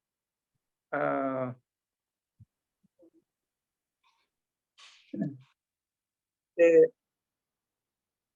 ਉਸ ਤੋਂ ਬਾਅਦ ਜਿਹੜੀ ਸੀਗੀ ਫਿਰ ਕਾਫੀ ਸਮੇਂ 5-7 ਸਾਲ ਠੀਕ ਰਹੇ, ਪਰ ਉਸ ਤੋਂ ਬਾਅਦ ਉਹਨਾਂ ਨੂੰ ਇਹ ਪੈਰਾਲਿਸਿਸ ਦਾ ਅਟੈਕ ਹੋ ਗਿਆ ਜੀ, ਜਿਸ ਕਾਰਨ ਉਹਨਾਂ ਨੂੰ ਕਾਫੀ ਉਹਨਾਂ ਦਾ ਆਣਾ ਜਾਣਾ ਜਾਂ ਹੋਰ ਜਿਹੜੀ ਘਟ ਗਿਆ ਕਾਫੀ ਜੀ। ਤੇ ਇਹ ਚੀਜ਼ਾਂ ਜਿਹੜੀਆਂ ਜ਼ਿੰਦਗੀ ਦਾ ਹਿੱਸਾ ਹੈ, ਪਰ ਉਹਨਾਂ ਨੇ ਕਦੀ ਵੀ ਉਸਨੂੰ ਨਾ ਪੱਖੋਂ ਨਹੀਂ ਲਿਆ। ਜਦੋਂ ਉਹ ਸੀਗੇ ਆਪਣੇ ਉਹਨਾਂ ਨੂੰ ਅਧਰੰਗ ਦਾ ਰੋਗ ਲੱਗਾ, ਉਸਦੇ ਬਾਵਜੂਦ ਵੀ ਉਹ ਪੜ੍ਹਦੇ ਰਹਿੰਦੇ ਸੀਗੇ। ਜਿਹੜੇ ਆਉਣ ਜਾਣ ਵਾਲੇ ਸੀ ਉਹਨਾਂ ਨਾਲ ਗੱਲਬਾਤ ਕਰਦੇ ਸੀ, ਜਾਂ ਉਹਨਾਂ ਨੂੰ ਜੇ ਕੋਈ ਪੁੱਛਦਾ ਸੀ ਜਾਂ ਕੋਈ ਮਦਦਗਾਰ ਆਉਂਦਾ ਪੜ੍ਹਾਈ ਲਿਖਾਈ ਦੇ ਸੰਬੰਧ ਵਿੱਚ, ਉਹ ਪੂਰੀ ਤਰ੍ਹਾਂ ਉਹਨੂੰ ਦੱਸਦੇ ਹੁੰਦੇ ਸੀਗੇ ਜੀ। ਤੇ ਫਿਰ ਬਿਮਾਰ ਤਾਂ ਉਹ ਜਿਹੜਾ 3-4 ਦਿਨ ਹੀ ਰਹੇ ਆ, 3 ਕੁ ਦਿਨ ਸ਼ਾਇਦ ਰਹੇ ਆ। ਤੇ ਡੈਥ ਤੋਂ 1 ਦਿਨ ਪਹਿਲੇ ਮੈਂ ਉਹਨਾਂ ਨੂੰ ਮਿਲਿਆ ਸੀਗਾ ਜੀ। ਉਹਨਾਂ ਨੇ ਮੈਨੂੰ ਉਸ ਵੇਲੇ ਦੱਸਿਆ ਵੀ ਤੇਰੀ ਕਿਤਾਬ ਜਿਹੜੀ ਹੈ ਜੰਗਲੀ ਸਫ਼ਰ, ਉਹਦਾ ਰਿਵਿਊ ਜਿਹੜਾ ਉਹ ਫਲਾਣੀ ਮੈਗਜ਼ੀਨ ਦੇ ਵਿੱਚ ਛਪਿਆ, ਵਰਿਆਮ ਵਿੱਚ ਛਪਿਆ, ਤੂੰ ਉਹ ਦੇਖ ਘਰ ਜਾ ਕੇ ਪੜ੍ਹ ਲੈ ਜੇ ਤੇ ਕੋਲ ਆਉਂਦੀ ਹੈ ਤੇ ਇਸ ਤਰ੍ਹਾਂ ਉਹ ਮਾਨਸਿਕ ਤੌਰ ਤੇ ਬਿਲਕੁਲ ਉਹ ਚੇਤਨ ਸੀਗੇ ਤੇ ਫਿਰ ਨੈਕਸਟ ਡੇ ਹੀ ਪਤਾ ਲੱਗਾ ਕਿ ਉਹਨਾਂ ਦੇ ਉਹ ਚਲਾਣਾ ਕਰ ਗਏ ਆ। ਬਾਕੀ ਜਿਹੜੀ ਕਿਤਾਬ ਦੀ ਗੱਲ ਹੈ, ਕਿਤਾਬ ਦੇ ਵਿੱਚ ਇੱਕ ਤਾਂ ਉਹਨਾਂ ਦੀਆਂ ਜਿਹੜੀਆਂ ਨਜ਼ਮਾਂ ਹਨ, ਜਿਹੜੀਆਂ ਉਹਨਾਂ ਨੇ ਜੂਨ 84 ਤੇ ਅਕਤੂਬਰ ਨਵੰਬਰ 84 ਦੇ ਸੰਬੰਧ ਦੇ ਵਿੱਚ ਹੈਗੀ। ਤੇ ਇੱਕ ਉਸ ਵਿੱਚ ਮੇਰਾ ਇੰਟਰਵਿਊ ਹੈ ਜਿਹੜਾ 50 ਪੇਜ ਦੇ ਸ਼ਾਇਦ ਹੈਗਾ ਵੱਡਾ। ਅੱਛਾ ਜੀ। ਹਾਂਜੀ। ਤੇ ਫਿਰ ਉਹਨਾਂ ਦੇ ਨਾਲ ਜਿਹੜੇ ਉਹਨਾਂ ਦੇ ਵੱਖ-ਵੱਖ ਸੈਮੀਨਾਰਾਂ ਦੇ ਵਿੱਚ ਪੇਪਰ ਪੜ੍ਹੇ ਆ ਜਾਂ ਉਹਨਾਂ ਦੇ ਰਿਸਰਚ ਪੇਪਰਸ ਨੇ, ਉਹ ਹੈਗੇ ਨੇ ਜਿਹੜੇ ਅਨਪਬਲਿਸ਼ਡ ਨੇ ਜੀ। ਤੇ ਅਖੀਰਲੇ ਜਿਹੜੇ 80 ਪੰਨੇ ਜਿਹੜੇ ਆ ਉਹ ਮੇਰੇ ਉਹਨਾਂ ਨਾਲ ਯਾਦਾਂ ਨਾਲ ਸੰਬੰਧਿਤ ਜਿਹੜੀਆਂ ਬਹੁਤ ਘੱਟ ਨੇ। ਪਰ ਪਿਛਲੇ ਦਿਨਾਂ ਹੀ ਮੈਂ ਉਹ ਡਾਇਰੀ ਆਪਣੀ ਦੇਖ ਰਿਹਾ ਸੀ। ਡਾਇਰੀ ਵਿੱਚ ਮੈਂ ਤਾਂ ਲਗਭਗ ਹਰ ਦੂਜੇ ਤੀਜੇ ਦਿਨ ਮਿਲਦਾ ਸੀ। ਡਾਇਰੀ ਵਿੱਚ ਬਹੁਤ ਕੁਝ ਹੈਗਾ ਲਿਖਿਆ ਹੋਇਆ ਉਹਨਾਂ ਬਾਰੇ, ਜਾਂ ਜਿਹੜੀਆਂ ਗੱਲਾਂ ਬਾਤਾਂ ਹੋਈਆਂ ਉਹਨਾਂ ਬਾਰੇ। ਜੀ। ਤੇ ਮੈਨੂੰ ਇੱਕ ਚੀਜ਼ ਮਹਿਸੂਸ ਹੁੰਦੀ ਹੈ ਕਿ ਉਹ ਵਿਦਵਾਨ ਸੀਗੇ। ਉਸ ਵੇਲੇ ਦਾ ਜ਼ਮਾਨਾ ਸੀ ਕਿ ਖਤ ਲਿਖ ਕੇ ਹੀ ਗਿਆਨ ਦਾ ਵਟਾਂਦਰਾ ਹੁੰਦਾ ਸੀ। ਤੇ ਉਹਨਾਂ ਨੂੰ ਆਏ ਹੋਏ ਖਤ, ਉਹਨਾਂ ਦੇ ਲਿਖੇ ਖਤ ਤਾਂ ਮਹੱਤਵਪੂਰਨ ਹੈਗੇ ਹੀ ਆ। ਉਹਨਾਂ ਨੂੰ ਆਏ ਹੋਏ ਖਤ ਵੀ ਬਹੁਤ ਮਹੱਤਵਪੂਰਨ ਹੋਣਗੇ, ਵੱਖ-ਵੱਖ ਵਿਦਵਾਨਾਂ ਦੇ, ਵੱਖ-ਵੱਖ ਖਿੱਤਿਆਂ ਦੇ ਲੋਕਾਂ ਦੇ। ਜੇ ਉਹ ਛਪ ਜਾਣ ਜਾਂ ਛਪਣ ਦੀ ਗੁੰਜਾਇਸ਼ ਹੋਵੇ ਤਾਂ ਸਾਡੇ ਲਈ ਤਾਂ ਉਹ ਵੀ ਬਹੁਤ ਕੀਮਤੀ ਚੀਜ਼ ਹੋਏਗੀ। ਜੀ। ਸਾਹਿਤ ਦੇ ਵਾਸਤੇ ਵੀ, ਆਮ ਪਾਠਕ ਲਈ ਵੀ। ਤਾਂ ਉਸ ਵੇਲੇ ਦਾ ਜਿਹੜਾ ਦ੍ਰਿਸ਼ ਸੀਗਾ, ਮਤਲਬ ਕਿ ਵਿਦਵਤਾ ਦਾ ਦ੍ਰਿਸ਼, ਉਹ ਸਾਰਾ ਕੁਛ ਉਹਦੇ ਵਿੱਚ ਬਿਆਨ ਹੋਏਗਾ। ਉਹ ਤਾਂ ਇੱਕ ਮਹੱਤਵਪੂਰਨ ਸਮੱਗਰੀ ਹੋ ਸਕਦੀ ਸਾਡੇ ਵਾਸਤੇ। ਜੀ। ਅੱਗੇ ਵਧਦੇ ਆਪਾਂ। ਜਸਪ੍ਰੀਤ ਕੌਰ ਨੂੰ ਮੈਂ ਇੱਕ ਵਾਰੀ ਫਿਰ ਆਵਾਜ਼ ਮਾਰਦਾ, ਜੇ ਉਹ ਸਾਡੇ ਨਾਲ ਜੁੜ ਚੁੱਕੇ ਨੇ ਤਾਂ ਉਹਨਾਂ ਦਾ ਆਵਾਜ਼ ਦੀ ਕੋਈ ਪ੍ਰੋਬਲਮ ਸੀ। ਜਸਪ੍ਰੀਤ, ਮੇਰੀ ਆਵਾਜ਼ ਤੁਹਾਡੇ ਤੱਕ ਆ ਰਹੀ ਹੈ? ਜੀ। ਤੁਹਾਡੀ ਆਵਾਜ਼ ਸਾਡੇ ਤੱਕ ਕਿਸੇ ਤਰ੍ਹਾਂ ਪ੍ਰੋਬਲਮ ਕ੍ਰੀਏਟ ਕਰ ਰਹੀ ਹੈ। ਮੈਨੂੰ ਲੱਗਦਾ ਅੱਜ ਤੁਹਾਡਾ ਜੁੜਨਾ ਸੰਭਵ ਨਹੀਂ ਹੋਣਾ ਹੈਗਾ। ਤੇ ਆਪਾਂ ਮਨਦੀਪ ਕੌਰ ਭਮਰਾ ਹੋਰਾਂ ਨੂੰ 1 ਮਿੰਟ ਲਈ ਗੁਜ਼ਾਰਿਸ਼ ਕਰਾਂਗੇ। ਮੈਡਮ, ਬਹੁਤ ਲੰਬਾ ਸਮਾਂ ਨਹੀਂ, ਪਰ ਤੁਸੀਂ ਆਪਣੀ ਸੰਖੇਪ ਟਿੱਪਣੀ ਜਿਹੜੀ ਕਰਨਾ ਚਾਹੁੰਦੇ ਹੋ ਸਾਡੇ ਨਾਲ ਕਰੋ। ਤੇ ਉਸ ਤੋਂ ਬਾਅਦ ਆਪਾਂ ਇੱਕ ਗੀਤ ਸੁਣਨਾ ਹੈ ਮੈਡਮ ਭਾਟੀਆ ਹੋਰਾਂ ਤੋਂ, ਤੇ ਇੱਕ ਸਵਾਲ ਅਜੇ ਉਹਨਾਂ ਤੋਂ ਹੋਰ ਲੈਣਾ ਹੈ। ਜੀ। ਬਸ ਬਿਲਕੁਲ ਡਾਕਟਰ ਸਾਹਿਬ, ਤੁਸੀਂ ਪੰਜਾਬ ਸਾਹਿਤ ਅਕੈਡਮੀ ਦੇ ਪ੍ਰਧਾਨ ਡਾਕਟਰ ਸਰਬਜੀਤ ਸੋਲ ਹੋਰਾਂ ਰਾਹੀਂ ਤੇ ਤੁਸੀਂ ਸਾਰਿਆਂ ਨੇ ਬਹੁਤ ਹੀ ਵਧੀਆ ਉਪਰਾਲਾ ਕੀਤਾ। ਮੈਂ ਹੁਣ ਤਾਂ ਨਹੀਂ, ਪਰ ਮੇਰੇ ਕੋਲ ਬਹੁਤ, ਤੁਹਾਨੂੰ ਪਤਾ ਕਿ ਪਾਪਾ ਦਾ ਡਾਕਟਰ ਹਰਭਜਨ ਸਿੰਘ ਬਾਰੇ ਕਾਵਿ ਚਿੱਤਰ ਲੰਬਾ, ਮੈਂ ਉਹਨੂੰ ਰਿਸਾਈਟ ਕਰਕੇ ਆਪਣੇ ਚੈਨਲ ਤੇ ਪਾਉਂਗੀ। ਹੁਣ ਸਮਾਂ ਨਹੀਂ, ਜੇ ਮੇਰੇ ਕੋਲ ਸਮਾਂ ਹੁੰਦਾ ਤਾਂ ਮੈਂ ਥੋੜੀਆਂ ਜਿਹੀਆਂ ਲਾਈਨਾਂ ਉਹਦੀਆਂ ਸੁਣਾਉਂਦੀ ਤੁਹਾਨੂੰ, ਬਟ ਨੋ ਪ੍ਰੋਬਲਮ। ਤੁਹਾਨੂੰ ਮੈਂ ਸਿਰਫ ਮੁਬਾਰਕਬਾਦ ਦਿੰਦੀ ਹਾਂ, ਕਿਉਂਕਿ ਉਸ ਪਰਿਵਾਰ ਨਾਲ, ਡਾਕਟਰ ਰਸ਼ਮੀ ਨਾਲ ਬਹੁਤ ਨੇੜਤਾ ਹੈ। ਤੁਸੀਂ ਯਾਦ ਕਰਾਇਆ, ਇਹ ਬਹੁਤ ਹੀ ਮੁਬਾਰਕ ਮੌਕੇ ਨੂੰ ਤੁਸੀਂ ਸਾਂਭਿਆ ਕਿ ਡਾਕਟਰ ਜਗਤਾਰ ਜੀ ਹੁਣੀ ਬਹੁਤ ਵਧੀਆ ਤਰੀਕੇ ਨਾਲ ਉਹਨਾਂ ਨੇ ਸਾਨੂੰ ਦੱਸੀ ਹੈ ਇਹ ਗੱਲ। ਤੁਹਾਨੂੰ ਬਹੁਤ ਮੁਬਾਰਕਾਂ। ਤੇ ਕਾਵਿ ਚਿੱਤਰ ਮੈਂ ਫਿਰ ਕਿਸੇ ਮੌਕੇ ਪੜੂੰਗੀ। ਆਪਾਂ ਬਹੁਤ ਤੁਸੀਂ ਚੇਤਨਾ ਜਗਾਈ ਹੈ, ਇਹ ਬੜੀ ਵੱਡੀ ਗੱਲ ਹੈ। ਜੀ, ਧੰਨਵਾਦ। Thank you. ਬਸ ਮੈਂ ਇੰਨੇ ਕਹਾਂਗੀ ਜੀ। ਹਾਂਜੀ ਡਾਕਟਰ ਜਗਤਾਰ ਜੀ, ਹੁਣ ਆਪਾਂ ਅਖੀਰਲੇ ਫੇਜ਼ ਦੇ ਵਿੱਚ ਆ ਬਿਲਕੁਲ। ਤੇ ਮੈਂ ਉਹਨਾਂ ਦੇ ਅਧਿਆਪਨ ਬਾਰੇ ਤੁਹਾਡੇ ਨਾਲ ਗੱਲ ਕਰਨੀ ਚਾਹੂੰਗਾ ਕਿ ਜਿਹੜਾ ਅਧਿਆਪਕ ਹੈ ਉਹ ਕਈ ਜ਼ਿੰਦਗੀਆਂ ਜਿਉਂਦਾ ਹੈ। ਇੱਕ ਜ਼ਿੰਦਗੀ ਉਹਦੀ ਆਪਣੀ ਹੁੰਦੀ ਹੈ, ਸਰੀਰਕ ਜ਼ਿੰਦਗੀ। ਉਸ ਤੋਂ ਬਾਅਦ ਉਹ ਆਪਣੇ ਵਿਦਿਆਰਥੀਆਂ ਦੇ ਰੂਪ ਦੇ ਵਿੱਚ ਕਈ ਪੀੜ੍ਹੀਆਂ ਤੱਕ ਜਿਉਂਦਾ ਰਹਿੰਦਾ ਹੈ, ਇੱਕ ਵਿਚਾਰ ਦੇ ਰੂਪ ਦੇ ਵਿੱਚ ਜਿਉਂਦਾ ਰਹਿੰਦਾ ਹੈ। ਤੇ ਡਾਕਟਰ ਹਰਭਜਨ ਸਿੰਘ ਹੋਰੀ ਬਹੁਤ ਕਮਾਲ ਦੇ ਅਧਿਆਪਕ ਸੀ। ਉਹਨਾਂ ਨੇ ਦਿੱਲੀ ਸਕੂਲ ਆਫ ਕ੍ਰਿਟਿਸਿਜ਼ਮ ਚਲਾਇਆ ਤੇ ਬਹੁਤ ਸਾਰੇ ਵਿਦਵਾਨ ਪੈਦਾ ਕੀਤੇ। ਤੁਸੀਂ ਉਹਨਾਂ ਦੇ ਅਧਿਆਪਨ ਸ਼ਖਸੀਅਤ ਜਾਂ ਅਧਿਆਪਨ ਦੀ ਪਰੰਪਰਾ ਬਾਰੇ ਸਾਡੇ ਨਾਲ ਜੋ ਕੁਝ ਗੱਲਾਂ ਸਾਂਝੀਆਂ ਕਰੋ ਤਾਂ ਸਾਨੂੰ ਚੰਗਾ ਲੱਗੂਗਾ ਕਿ ਕਿਸ ਤਰ੍ਹਾਂ ਦੇ ਉਹ ਅਧਿਆਪਕ ਸੀ ਤੇ ਕਿਸ ਤਰ੍ਹਾਂ ਦੇ ਉਹਨਾਂ ਦੇ ਸ਼ਾਗਿਰਦ ਜਾਂ ਉਹਨਾਂ ਦੇ ਸ਼ਾਗਿਰਦ ਉਹਨਾਂ ਨੂੰ ਉਸ ਰੂਪ ਦੇ ਵਿੱਚ ਸਾਂਭ ਵੀ ਸਕੇ ਨੇ ਜਾਂ ਨਹੀਂ ਸਾਂਭ ਸਕੇ ਹੈਗੇ। ਇਹਦੇ ਬਾਰੇ ਕੁਝ ਗੱਲਾਂ ਆਪਾਂ ਜ਼ਰੂਰ ਸਾਂਝੀਆਂ ਕਰੀਏ। ਇੱਕ ਗੱਲ ਤਾਂ ਇਹ ਹੈ ਕਿ ਮੇਰਾ ਉਹਨਾਂ ਨਾਲ ਜਿਹੜਾ ਉਹਨਾਂ ਦੇ ਕਰੀਬ ਹੋਣਾ ਜਿਹੜਾ ਸੀ ਉਹ ਬੜਾ ਅਜੀਬ ਜਿਹੇ ਢੰਗ ਨਾਲ ਹੋਇਆ ਸੀਗਾ। ਕਾਰਨ ਇਹ ਸੀ ਕਿ ਮੈਂ ਦਿੱਲੀ ਯੂਨੀਵਰਸਿਟੀ ਜਾਂਦਾ ਸੀ ਤੇ ਜਾਣ ਦਾ ਜਿਹੜਾ ਕਾਰਨ ਸੀਗਾ ਕਿ ਮੈਂ ਅਸਾਮੀ ਸਿੱਖ ਰਿਹਾ ਸੀਗਾ। ਜੀ ਅਸਾਮੀ ਮੈਂ 2 ਸਾਲ ਉੱਥੇ ਡਿਪਲੋਮਾ ਕੀਤਾ ਤੇ ਜਿਹੜੇ ਮੇਰੇ ਟੀਚਰ ਸੀਗੇ ਅਸਾਮੀ ਦੇ ਉਹ ਡਾਕਟਰ ਇੰਦਰਾ ਗੋਸਵਾਮੀ ਸੀਗੇ ਜੀ ਤੇ ਉਹ ਆਪਣੀ ਤਰ੍ਹਾਂ ਦੇ ਬਹੁਤ ਵੱਡੇ ਵਿਦਵਾਨ ਸੀ। ਲੋਕੀ ਉਹਨਾਂ ਦੀ ਅਸਾਮ ਦੇ ਵਿੱਚ ਪੂਜਾ ਕਰਦੇ ਆ, ਉਹਨਾਂ ਦੇ ਲਿਖੇ ਸਾਹਿਤ ਦੀ। ਤੇ ਉਹ ਉਸ ਤੋਂ ਬਾਅਦ ਮੈਂ ਉਹਨਾਂ ਦੇ 2 ਨਾਵਲ ਵੀ ਟ੍ਰਾਂਸਲੇਟ ਕੀਤੇ ਪੰਜਾਬੀ ਚ, ਮੂਲ ਅਸਾਮੀ ਚ।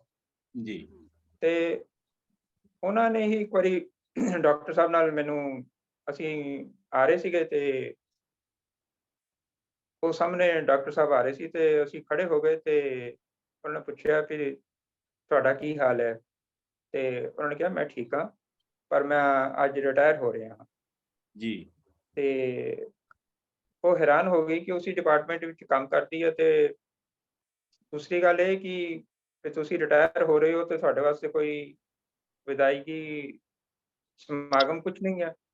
ਜੀ ਤੇ ਉਹਨਾਂ ਨੇ ਆਪਣਾ ਹੱਥ ਉੱਚਾ ਕਰਕੇ ਕਿਹਾ, ਕਹਿੰਦੇ ਨਹੀਂ ਮੈਂ ਬਹੁਤ ਹੁਣ ਬਿਲਕੁਲ ਆਜ਼ਾਦ ਹੋ ਗਿਆ। ਤੇ ਚਲੋ ਆਓ ਅਸੀਂ, ਉਹਨਾਂ ਨੇ ਅੰਗਰੇਜ਼ੀ ਦਾ ਲੈਟ ਅਸ ਸੈਲੀਬ੍ਰੇਟ ਇਟ। ਤੇ ਫਿਰ ਅਸੀਂ ਚਾਹ ਪੀਤੀ ਇਕੱਠਿਆਂ ਨੇ। ਤੇ ਫਿਰ ਜਦੋਂ ਮੇਰਾ ਮਨ ਕੀਤਾ ਕਿ ਮੈਂ ਅੱਗੋਂ ਪੜ੍ਹਨਾ ਹੈ ਤੇ ਫਿਰ ਮੈਂ ਸੋਚਿਆ ਵੀ ਕਿਹਦੇ ਕੋਲੋਂ ਪੜ੍ਹਿਆ ਜਾਵੇ। ਤੇ ਫਿਰ ਡਾਕਟਰ ਸਾਹਿਬ, ਮੇਰਾ ਜਿਹੜਾ ਆਖਰੀ ਜਿਹੜਾ ਸੀਗਾ ਮਤਲਬ ਕਿ ਚੁਆਇਸ ਜਿਹੜੀ ਸੀ ਉਹ ਇਹੀ ਸੀ ਕਿ ਮੈਂ ਇਹਨਾਂ ਕੋਲ ਹੀ ਪੜ੍ਹਨਾ, ਕਿਉਂਕਿ ਉੱਥੋਂ ਦੇ ਜਿਹੜੇ ਵਿਦਿਆਰਥੀ ਸੀ ਉਹਨਾਂ ਦੀ ਰਾਏ ਸੀ ਕਿ ਇਹਨਾਂ ਕੋਲੋਂ ਬੰਦਾ ਪੜ੍ਹਿਆ ਹੋਇਆ ਜਿਹੜਾ ਬਹੁਤ ਠੀਕ ਰਹਿੰਦਾ ਆ। ਤੇ ਪੜ੍ਹਨ ਨੂੰ ਤਾਂ ਮੈਂ ਕਿਸੇ ਕੋਲੋਂ ਵੀ ਪੜ੍ਹ ਸਕਦੀ, ਮੈਨੂੰ ਕੋਈ ਇਹੋ ਜਿਹੀ ਉਹ ਰੋਕ ਨਹੀਂ ਸੀਗੀ। ਜੀ ਤੇ ਇਹਨਾਂ ਨੇ ਵਿਦਿਆਰਥੀਆਂ ਨਾਲ ਸੰਬੰਧ ਇਹਨਾਂ ਦੇ ਤਾਂ ਕਾਫੀ ਲਹਿਦਾਰ ਹੀ ਰਹੇ ਆ। ਉਹਨਾਂ ਨੇ ਕਦੀ ਵੀ ਆਪਣੇ ਵਿਦਿਆਰਥੀ ਨੂੰ ਖਾਮਖਾ ਧੱਕਿਆ ਨਹੀਂ ਹੈ ਜਾਂ ਉਹਨਾਂ ਨੂੰ ਤੰਗ ਨਹੀਂ ਕੀਤਾ।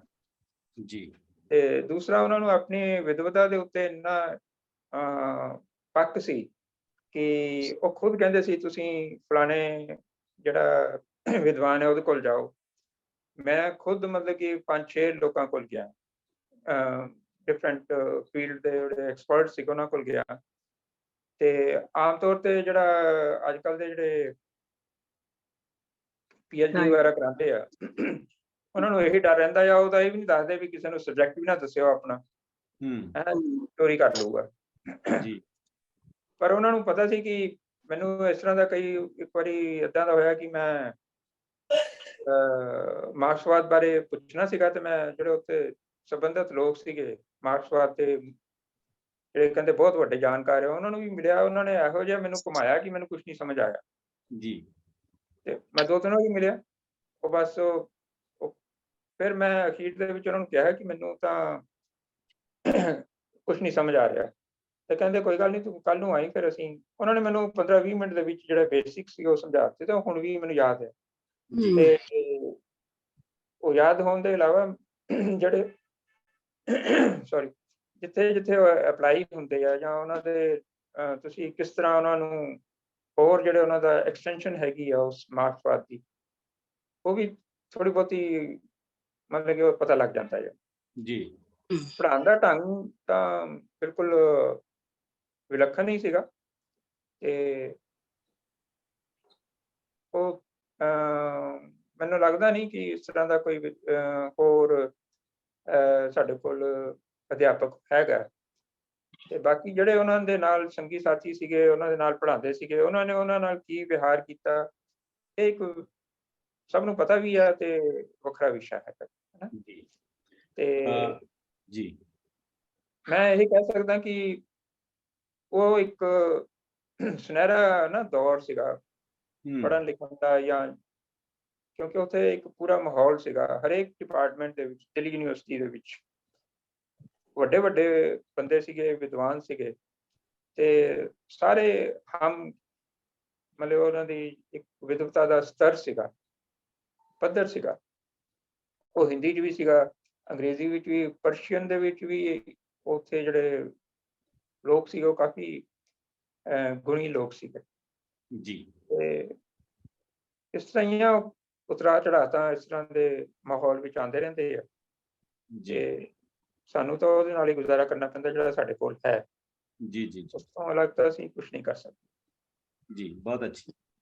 ਕਦੇ ਪ੍ਰਿੰਸੀਪਲ ਸੰਤ ਸਿੰਘ ਸੇਖੋਂ ਤੇ ਡਾਕਟਰ ਅਤਰ ਸਿੰਘ ਹੋਰਾਂ ਦਾ ਆਲੋਚਨਾ ਦੇ ਅਧਿਆਪਨ ਦੇ ਵਿੱਚ ਨਾਂ ਬੋਲਦਾ ਹੁੰਦਾ ਸੀ, ਪਰ ਉਦੋਂ ਬਾਅਦ ਜਦੋਂ ਡਾਕਟਰ ਹਰਭਜਨ ਸਿੰਘ ਹੋਰੀ ਇਸ ਖੇਤਰ ਦੇ ਵਿੱਚ ਆਏ ਤਾਂ ਉਹਨਾਂ ਨੇ ਇੱਕ ਮੁਕਾਮ ਹਾਸਲ ਕੀਤਾ।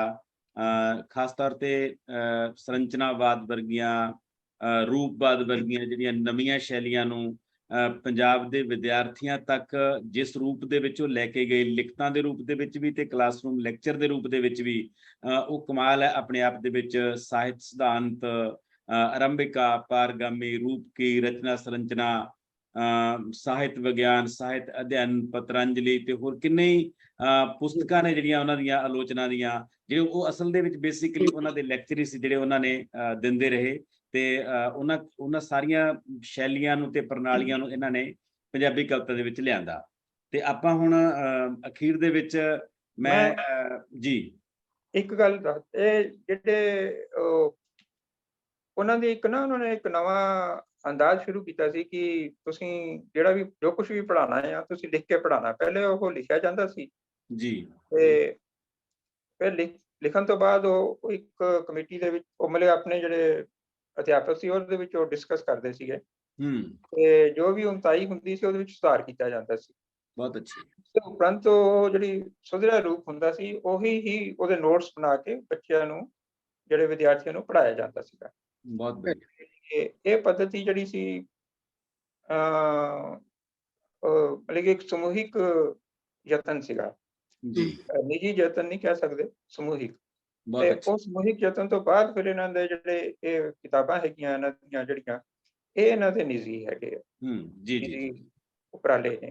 ਜੀ ਜੀ, ਬਹੁਤ ਅੱਛੀ। ਇਸ ਤੋਂ ਪਹਿਲਾਂ ਕਿ ਮੈਡਮ ਰਿੰਟੂ ਹੋਰਾਂ ਤੋਂ ਆਪਾਂ ਇੱਕ ਗੀਤ ਸੁਣੀਏ, ਗੁਰਦੇਵ ਸਿੰਘ ਦੇਵ ਹੋਰੀ ਮੇਰੇ ਖਿਆਲ ਦੇ ਵਿੱਚ 1 ਮਿੰਟ 'ਚ ਕੁਝ ਕਹਿਣਾ ਚਾਹੁੰਦੇ ਨੇ। ਜੇ ਉਹ ਕੁਝ ਕਹਿਣਾ ਚਾਹੁੰਦੇ ਨੇ ਤਾਂ ਪਲੀਜ਼ 1 ਮਿੰਟ ਦੇ ਵਿੱਚ ਆਪਣੀ ਗੱਲ ਨੂੰ ਸਮ ਅਪ ਕਰਕੇ ਕਹਿਣ। ਜੀ ਗੁਰਦੇਵ ਸਿੰਘ ਜੀ।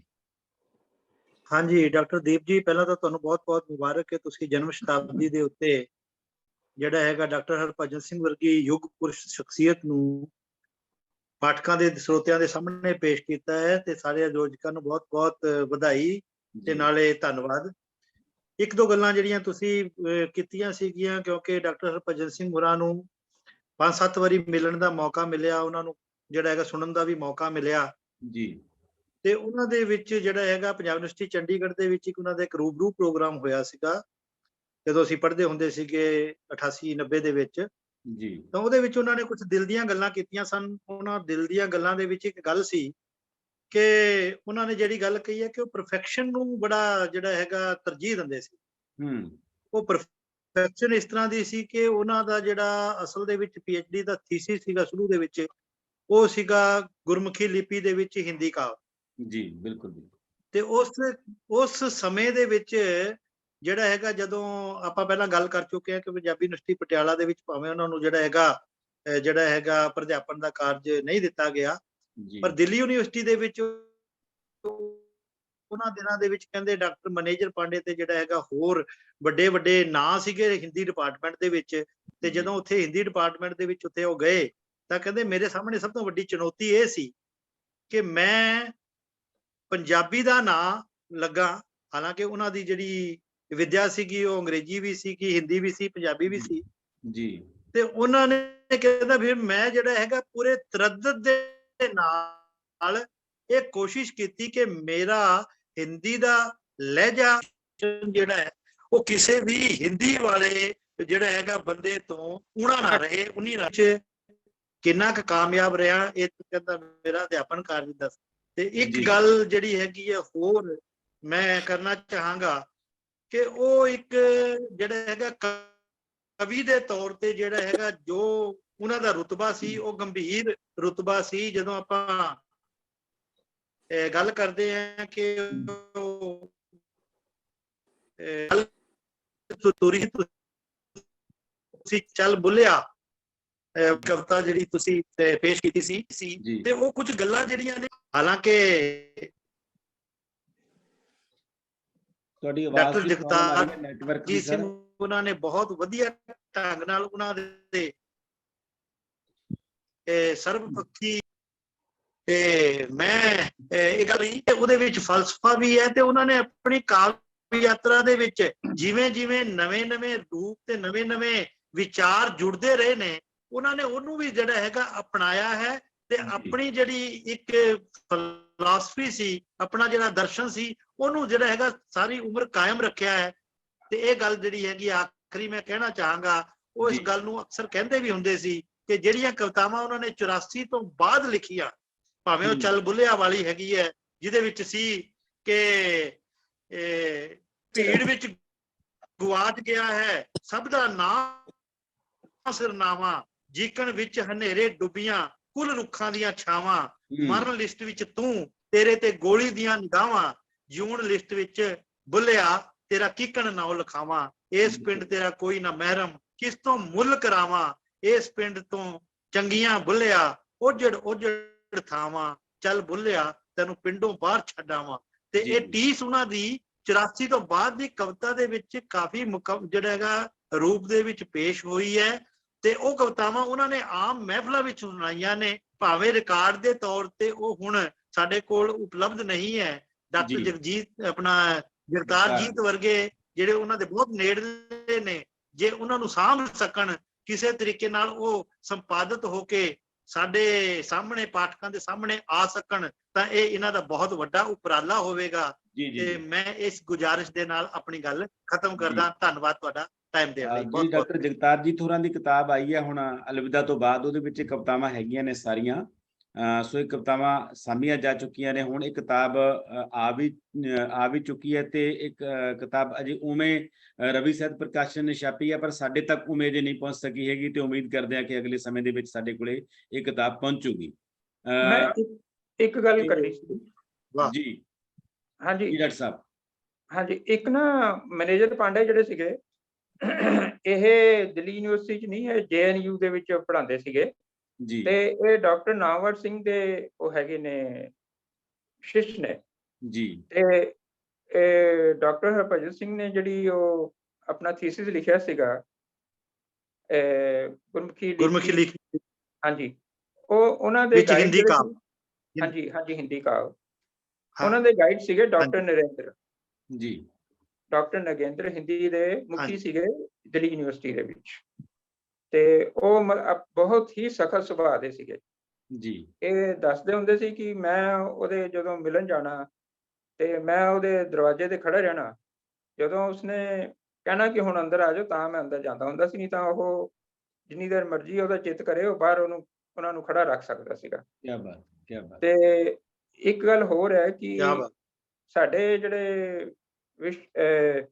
ਹਜ਼ਾਰੀ ਪ੍ਰਸਾਦ ਦਵੇਦੀ ਹੈ ਨੇ, ਇਹਨਾਂ ਦੇ ਜਿਹੜੇ ਅੱਗੋਂ ਉਹਨਾਂ ਦੇ ਜਿਹੜੇ ਸ਼ਿਸ਼ ਸੀਗੇ ਉਹ ਨਾਮਵਰ ਸਿੰਘ ਹੈਗੇ ਜੀ। ਤੇ ਖੁਦ ਡਾਕਟਰ ਹਰਭਜਨ ਸਿੰਘ ਹਜ਼ਾਰੀ ਪ੍ਰਸਾਦ ਦਵੇਦੀ ਦੇ ਤੇ ਰਾਮਚੰਦਰ ਸ਼ੁਕਲ ਦੇ ਬਹੁਤ ਵੱਡੇ ਪ੍ਰਸ਼ੰਸਕ ਹੀ ਨਹੀਂ, ਪਾਠਕ ਸਨ ਜੀ। ਤੇ ਦਵੇਦੀ ਉਹਨਾਂ ਦੇ ਜਿੱਥੇ ਵੀ ਉਹ ਦੱਸਦੇ ਸੀਗੇ ਕਿ ਜਿੱਥੇ ਵੀ ਉਹਨਾਂ ਨੇ ਬੋਲਣਾ ਹੁੰਦਾ ਸੀ ਤੇ ਉਹ ਜਾਂਦੇ ਹੁੰਦੇ ਸੀ, ਉਹ ਕਿਤੇ ਵੀ ਬੋਲਣ, ਕਹਿੰਦਾ ਮੇਰਾ ਇਹ ਫਰਜ਼ ਸੀਗਾ ਕਿ ਮੈਂ ਉੱਥੇ ਜਾਵਾਂ ਤੇ ਉਹਨਾਂ ਨੂੰ ਸੁਣਾ ਜੀ। ਤੇ ਇੰਨਾ ਕੁ ਹੈਗਾ, ਥੋੜਾ ਜਿਹਾ ਐਡੀਸ਼ਨ ਸੀਗਾ। ਕੀ ਕਮਾਲ ਦੀ ਗੱਲ ਹੈ। ਮਤਲਬ ਅੱਜ ਅਸੀਂ ਇਸ ਪ੍ਰੋਗਰਾਮ ਦੇ ਬਹਾਨੇ ਡਾਕਟਰ ਨਗਿੰਦਰ ਨੂੰ ਯਾਦ ਕਰ ਰਹੇ ਹਾਂ, ਹਜ਼ਾਰੀ ਪ੍ਰਸਾਦ ਦਵੇਦੀ ਨੂੰ ਯਾਦ ਕਰ ਰਹੇ ਹਾਂ, ਰਾਮਚੰਦਰ ਸ਼ੁਕਲ ਨੂੰ ਯਾਦ ਕਰ ਰਹੇ ਹਾਂ, ਡਾਕਟਰ ਨਾਮਵਰ ਸਿੰਘ ਨੂੰ ਯਾਦ ਕਰ ਰਹੇ ਹਾਂ।